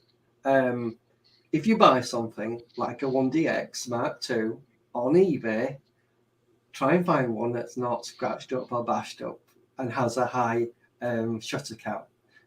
That way, it'll last a while. Yeah. Mine was in great shape. It had a high shutter count. But I'm a CPS Pro member, Gold. So the replacement was, I calculated into the purchase price, which was reduced due to the high shutter of like 279,000. And I still came out on top due to being the gold member. So do you pay for this gold member thing? yeah, it's $100 a year. Oh, right. Just the cleaning service they provide. At, I think gold, I get 3 or 4 or 5, I don't know what items I can send in per year for free, and they service them and everything, clean them up. That alone is great. The same is if something happens to my gear, I get the free gear loan. Like if something happens to my 1DX, it breaks and they have to replace it or fix it, they'll send me R3 or a 1DX Mark III to make up for it, and it doesn't cost me a dime. I get expedited shipping as a gold member, free, and I think I have a 2-day turnaround for repairs. So I get quite the priority in the wait list of people shipping in their stuff. That's good, that. Yeah. Yes. If you're like, oh dear, there goes my shutter, the vaunted Arrow 101, reattach your lens, everything will be fine. No, your shutter died. And you're like, well, I have a shoot in 6 days. I'm screwed. And you send it, you contact customer service, you ship it off overnight, they fix it, and you ship it off Monday and it's back Wednesday or Thursday. That's nice. Good, Yeah, that. I gotta give Canon that. Their customer service for the CPS program is top notch. Yeah. They take great care of us. I've never been in the great position where I walked up to an event where they had a stand where you could just walk up and have them do stuff. I still hope at some point I get to experience that. But I have shipped stuff in before, and it is absolutely worth $100 a year. I mean, some of us spend that much nearly on Adobe every month. Well, I have a bit of a story for you regarding Sigma. Your favourite, you're a fanboy for Sigma, aren't you? Yeah. I received some amazing customer service from them. Yep. In terms of their customer service. Basically, remember the lens I was telling you about, the 500 f4.5 prime lens that I had. Mm-hmm. I got it from Adorama on eBay. Basically, imported it to UK. Cost me like an arm and a leg to import the thing because it was like £300 to import the thing. And then I had a 1D Mark III body. Nice. Got it used. It was a 10 megapixel, 10 frames per second, really great at the time, camera. But I was getting an error contact thing on the back when I connected it. And when I contacted Canon, they said it's a known issue, could be the contact block that's broken or not working. So I contacted Adorama. They were prepared to send it back and refund me, for the thing and pay for shipping and all that, which was great, However, I came up with an alternative, and I said, what if I send this to Sigma UK and get them to fix it and repair it and put a new contact block on the back? This Adorama said, okay, let's do that because it would save us getting it back and reselling it, costing us a fortune in shipping and all that. And I even got a full lens clean of the entire, all the elements for £250, including the new contact block. Wow. That's pretty great. much a brand new lens in effect because it's cleaned, Because I don't know if I realize this. I haven't really dealt with Sigma customer service myself yet, other than via email contact and stuff. I never actually shipped anything to them, but I like to hunt for a good bargain. And many times I find a Sigma that needs this repaired or has this trouble. And I think by now they already know when my email comes in, like, don't talk to this guy because he's going to ask 600 million questions about a lens he's not going to buy anyway. But so far they have always been like, I send him a 5-word question and I get a 1.5-page answer with all possible options and prices priced out for possible repairs. And many times they're like, yeah, dude, don't do this. It's a great lens, but it could really suck you dry by thinking you get a good deal. And we open it up and it's 2 or 3 of our options that we have to do to make it work again. the professionality from their customer service just by contact is on par with Canon, I think. Yeah. They are both very customer-oriented companies. Yeah. I can't say the same with Tamron, if I'm honest with you, because I got hold of the 150 to 600 G2, as we've talked about, as I put it up against the Sigma Contemporary in my tests. Yeah. And I was getting, back focus problems, basically. And Tamron didn't really want that interested when I spoke to them about it. So I ended up sending the lens back. And after doing my reviews, realized that the Sigma lens focused quicker and was actually sharper. And I've seen a lot of reviews claiming the G2 is sharper than the Sigma lens. That's not what my test showed. It's the other way around. You know. So I don't know if that's a problem with infinity focus, because I was doing a short focusing, and testing image quality close up, because you're not going to see image quality at distance. You're going to see it at short distances, and that is true of any of these lenses, like the 100 to 400 Mark II that Alan's interested in buying. Brilliant close focus distance of 98 centimeters. In fact, wow, you can get some near macro shots with that lens. Yeah, and it's sharp. The only thing I would say is, contrary to what people have been saying, is the Sigma lens in the corners actually was a tiny bit sharper than the Canon. But you've got to remember, it's got a massive front element, which is obviously it's a 77mm filter thread on the Canon versus 95 on the Sigma, or 105 on the Sport. I don't know if is that the same size as the 60 to 600? Yes, I think it's a 105mm. My 120 to 300 is a 105 as well. That's massive. They're massive. That's where the weight comes from. They have a lot bigger glass elements, but they have them for a reason, and so far the reason works. Right. Sometimes more is more, not always, but in certain things more is more. And when it comes to glass, if you have a bigger glass, your corners will be sharper. They will be better with color infringements. They will be better in CA, because I don't have to compress the light as much to get through a 77mm. I have 50% more to play with. Yeah. And that will pay out at the end. Any filters? Any filters on that? No. I don't even put a UV filter on my lenses. Oh, yeah. I put the WR filter on mine, which is not the same as the normal glass UV ones. It's specifically designed like safety glass. So, like with your windscreen on your cars, when something hits, it doesn't shatter into a million pieces, does it? It holds its integrity. Yeah. That's what that filter does. The normal UV ones don't do that. They shatter. If you hit something on those UV filters, those pieces of glass that shatter, you're going to hit your element.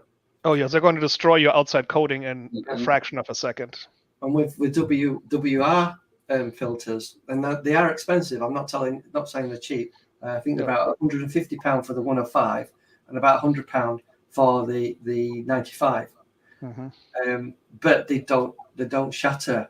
They just will fracture, but they'll protect your lens, and that's why a lot of people buy these to protect the lens. Yes, it's extra glass you're putting on your element, but like going back to what we were saying about filters, you always want to put a quality one on, not a cheap one, because that's the big problem.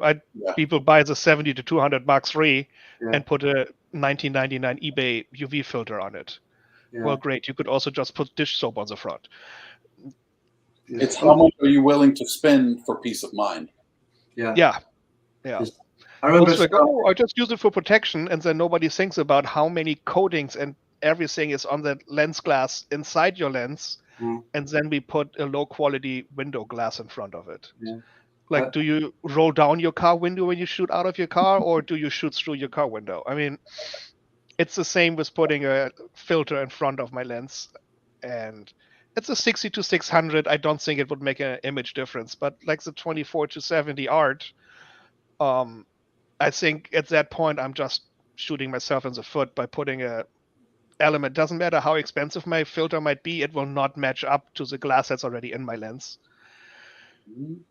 Well, I tend to buy the Sigma UV filters myself because they are high grade quality. They are. I used to have a polarized circular polarizer for my 120 to 300 because it came with it for some reason, and the quality was great. It moved very easily, but it didn't do anything for me because I just don't use it, so I sold it. But It depends on the type of shooting that you're doing. To people who, like you, just swear off filters because you just don't need it.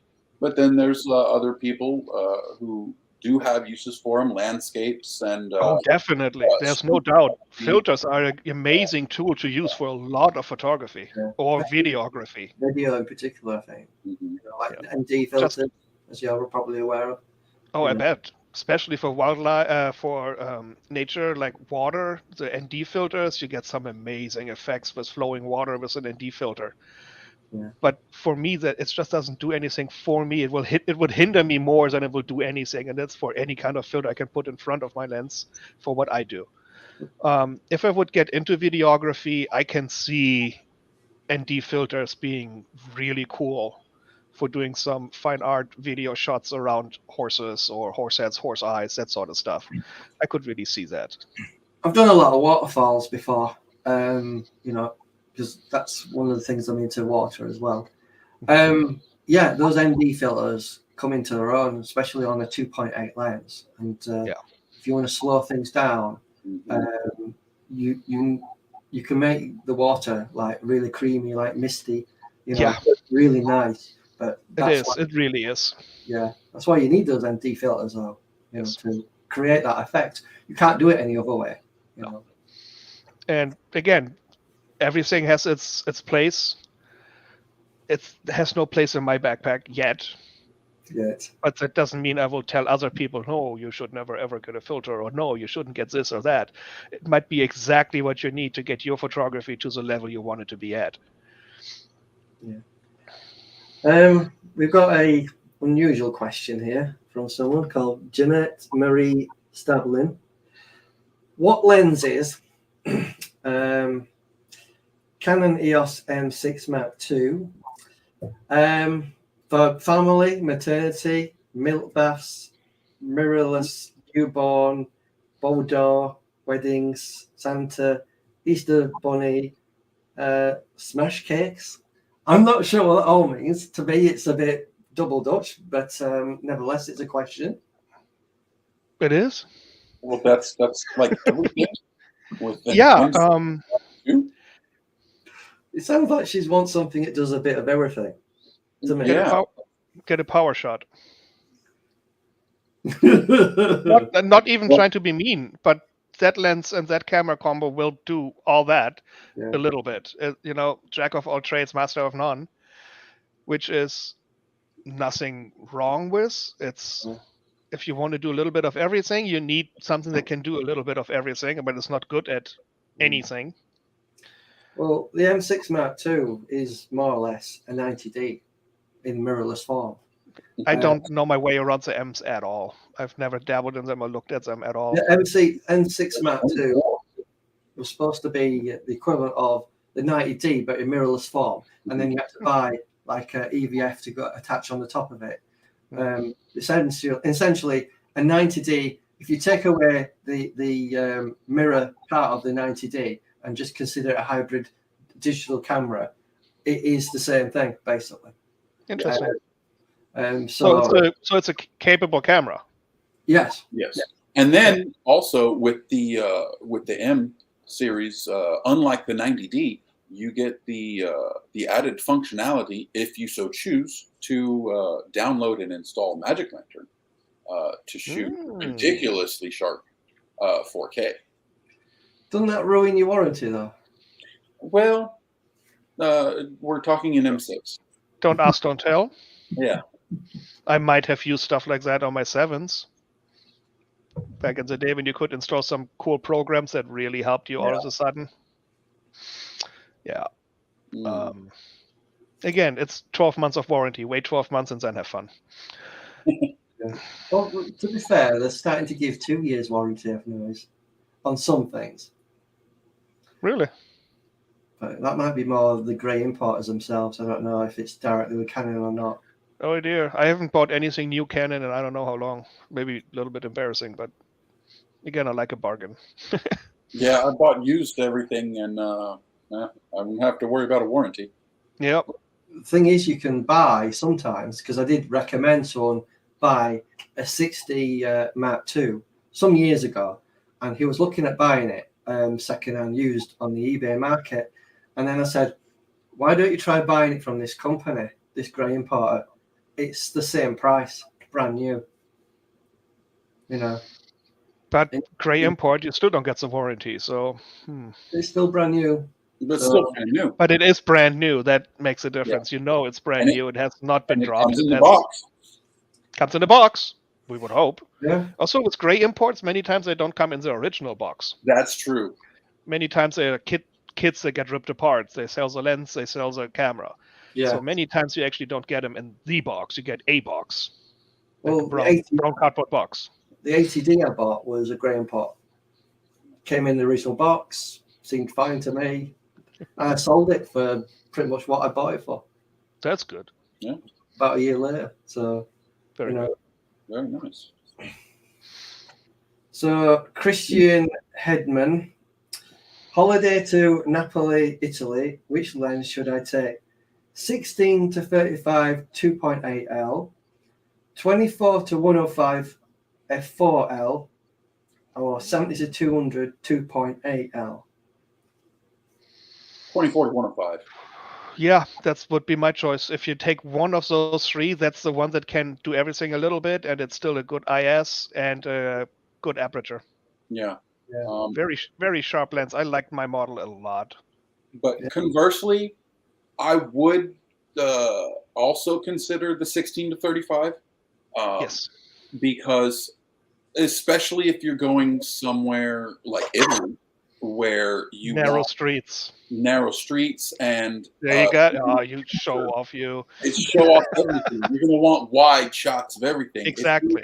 Stick with something, that's why the 24 is okay, but granted at 24 wide open, it's a bit soft.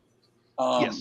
So the 16 to 35 is a great one. Even the cheaper version, the one I have, the 17 to 40 f4 would still be I think it's tack sharp. I love that lens. Tack sharp wide open. Yep. Oh, I loved it. Yep. And but for vacation, it depends on what types of memories you want to and where you go. Series of shooting you're going to be doing while you're there. Are you going to Rome and look at all the really cool sites? You want a wide lens. Are you going out in the vineyards, the countryside? You want a little bit more zoom to get stuff in. Yeah. But out of those three, I think my first impulse would be the 24 to 105, closely followed by the 1635. And I wouldn't even bother with the 70 to 200. No, not if you don't have like your it's too heavy family and you do a lot of portraits of your family. Yeah. You were saying, Alan? Even a 24 to 70 would be perfect too. Yes. Yeah. If that one would be in the mix, that would outperform, or I would change my choice to the 24 to 70 2.8 over the 24 105. Yeah.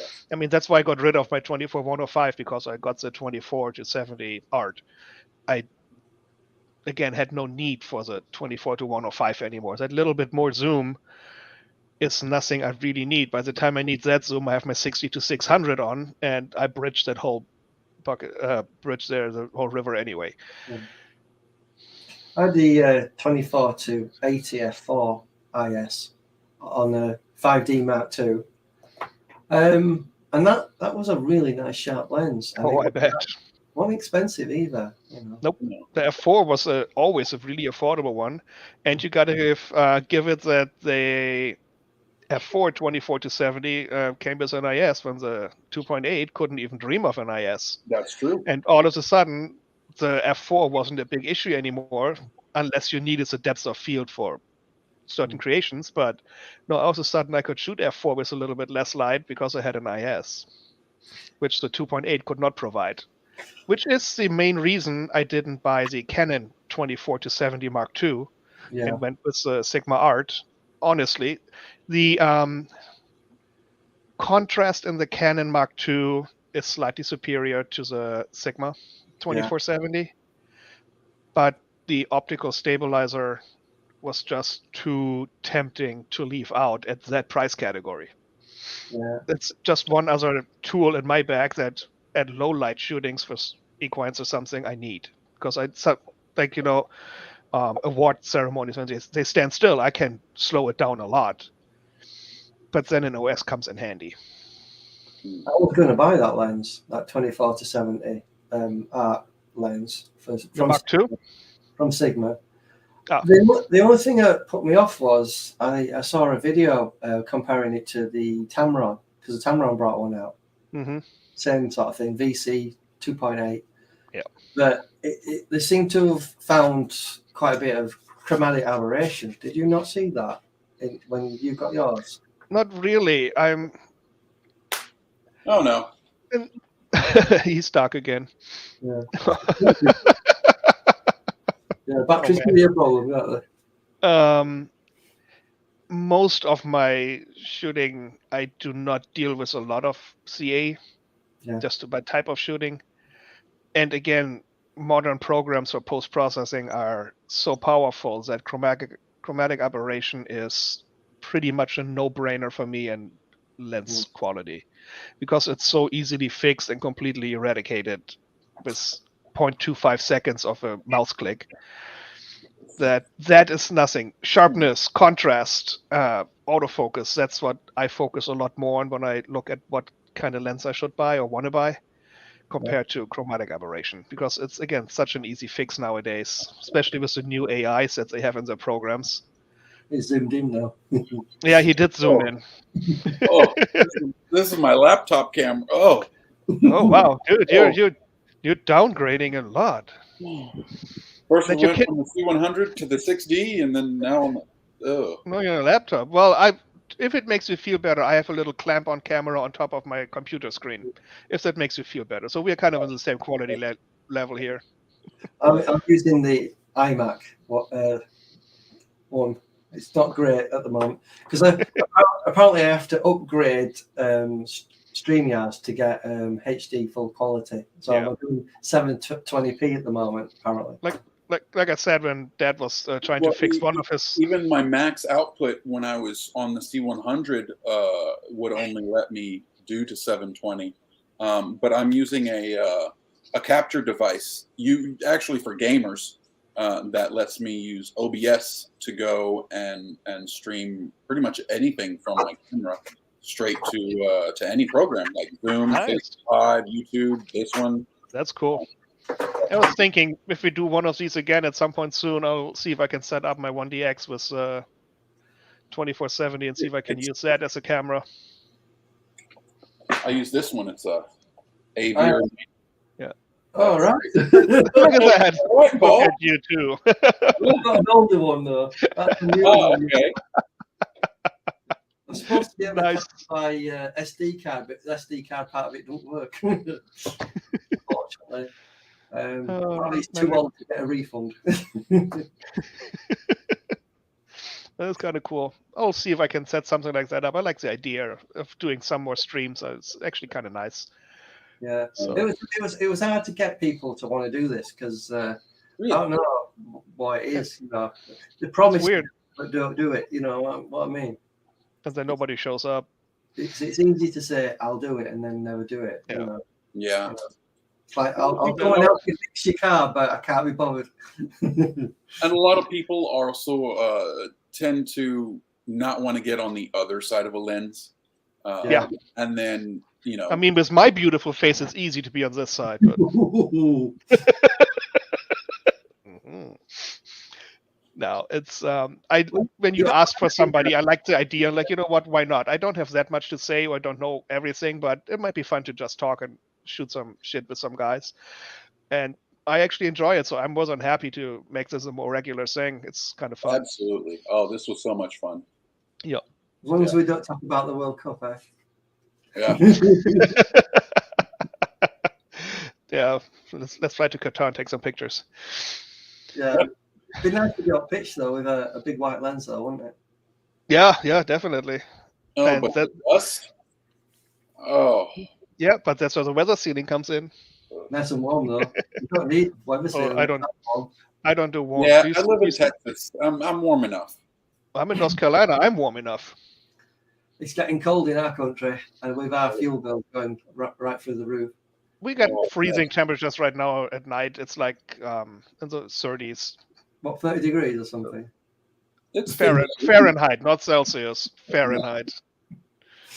Let's see. Right now, like Tuesday morning is going to be frigid. We're going to go on a fox hunt, and it will be like 23 degrees Fahrenheit. Tonight, the low is going to be 24 for us here, which is like minus 24 is like what, -7, -8 Celsius, something like that. Right. You guys have to know that. I know you know more than still being there, but yeah, we Europeans know some real numbers. We don't do this weird stuff like we do over here. I can do meters. I can do meters in kilometers. Good, very good. The temperatures that puts you far ahead of the average American. Might want to just start talking German. Kein Problem, kann ich machen. Uh-oh. Now you started the German. Well, let's not talk about the war then, should we? Well, yeah, let's see if we can make this a more frequent thing, and maybe we can pull some other guys from the groups in, like some of the photographers that might be willing to talk about, like, hey, Mr. Airplane Guy, how the hell do you do this magic? Share, spill the beans, might be neat. And also it might be neat to get a complete amateur come in and just ask live questions and just whatever, A few have said that and said, I don't know much about photography, but I said all skill levels are welcome in the group, because I said it don't matter where you're from in the world. I'm happy to have you on. I could have kept it UK only, but I thought, open it to everyone, Yeah. And just because you live in Uruguay doesn't mean you're not an amazing artist with your camera, and you might blow all of us away. Just doesn't matter where you are in the world. I like that you did limit it to just 1 or 2 countries or something.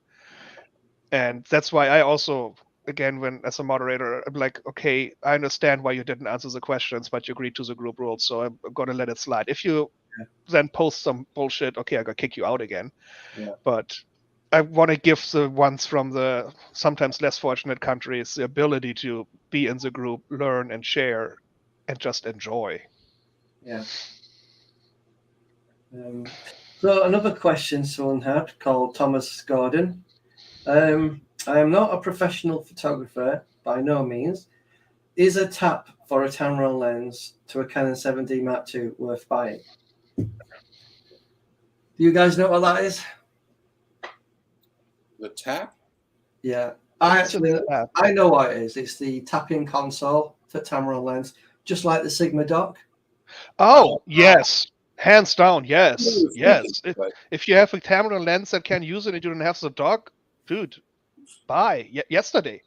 Yeah. You can update your firmware. You can adjust the focus limiter.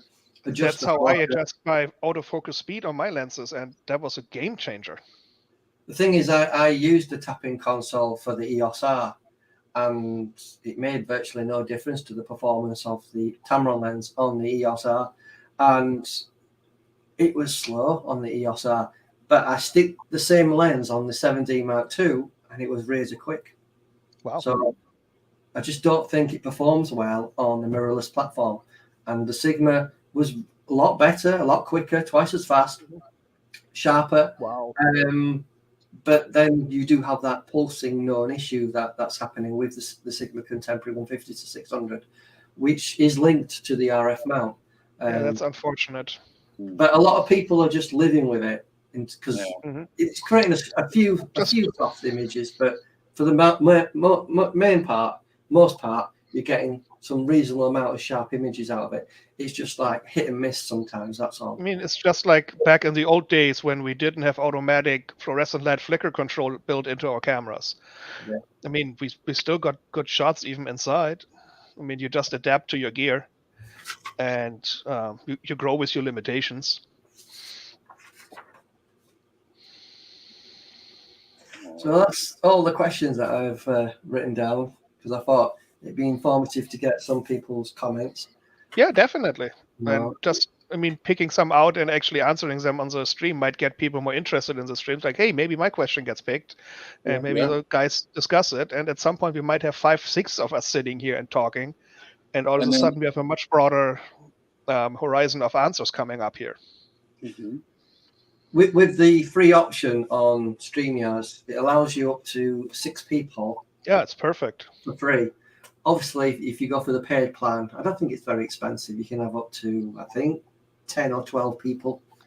That might get a little crowded at some point. 6 will already be, I mean, just us 3, we sound and talk over each other already. Yeah. I think up to 6, we can still manage.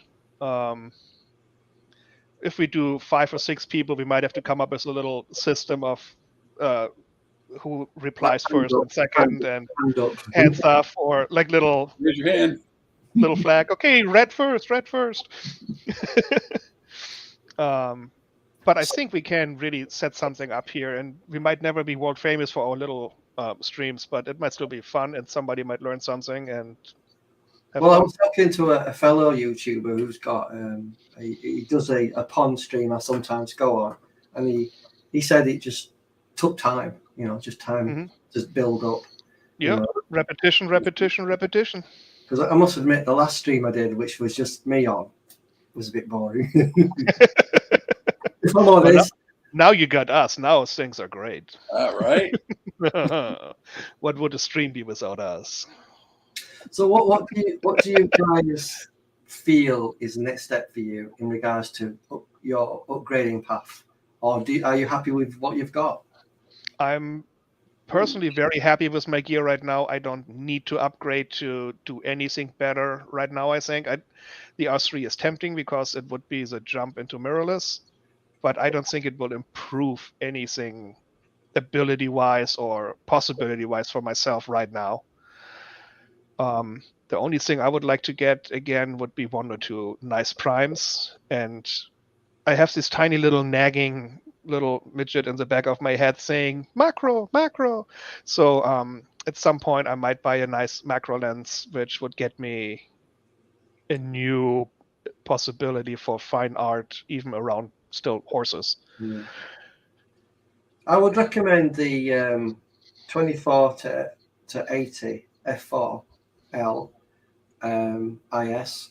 It does have a macro function on it, as well as the 100 2.8 as well. Those are good lenses. Cat again. I appreciate that. I will definitely look at that one. I'm not sure if I want a zoom macro or a fixed. I have not looked much into it. Again, my subjects are most likely moving, so a zoom might actually be a really good recommendation that I did not really think about a lot before. But now that you recommended that one, that is actually something I really need to be aware of when I go macro. Have you thought about buying the extension, Canon's extension tube that you can buy? I think they do 2 sizes, and that can get you pretty much a good macro facility without a lot of money outlay, Yeah, that's also a good idea. But I've got that myself. The zoom is definitely. I appreciate that you pointed that out. I didn't even really think that far, that my subjects are not stationary, like most macro photography stuff is.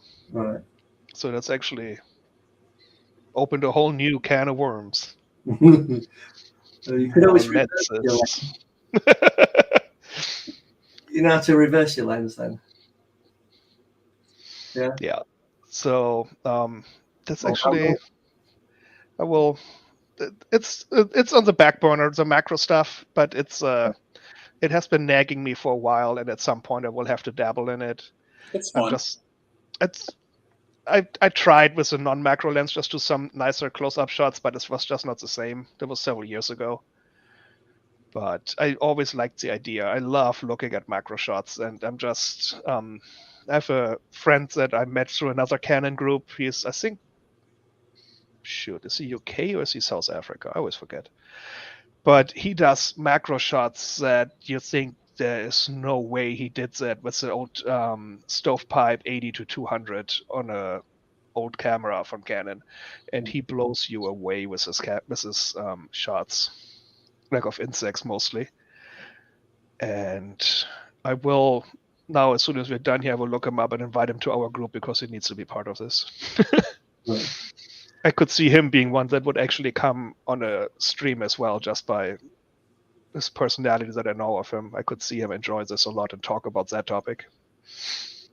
Did you did you know about the competition I ran when I set up the group some time ago, where I put a post out saying to everyone, the winner of the person that gives me a good photograph of a macro shot of a strawberry would win an extender cover, and someone won it. They put a picture up of it, me sending it, posted it to them. Oh, that's cool. I like that. So, that's something I might consider doing again if I find something. That might be neat, doing a couple photography challenges in the group just to get people a little bit involved. Yeah.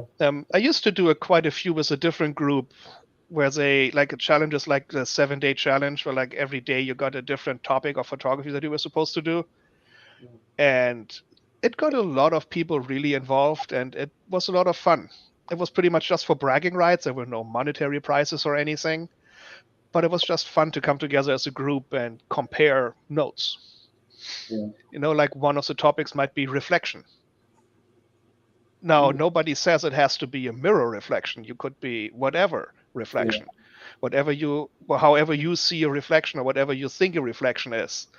And of course, I heard reflection. I saw, something reflecting on water. So that's what I did. But it was actually amazing what some people come up with. And you're like, wow, I would have never thought of that.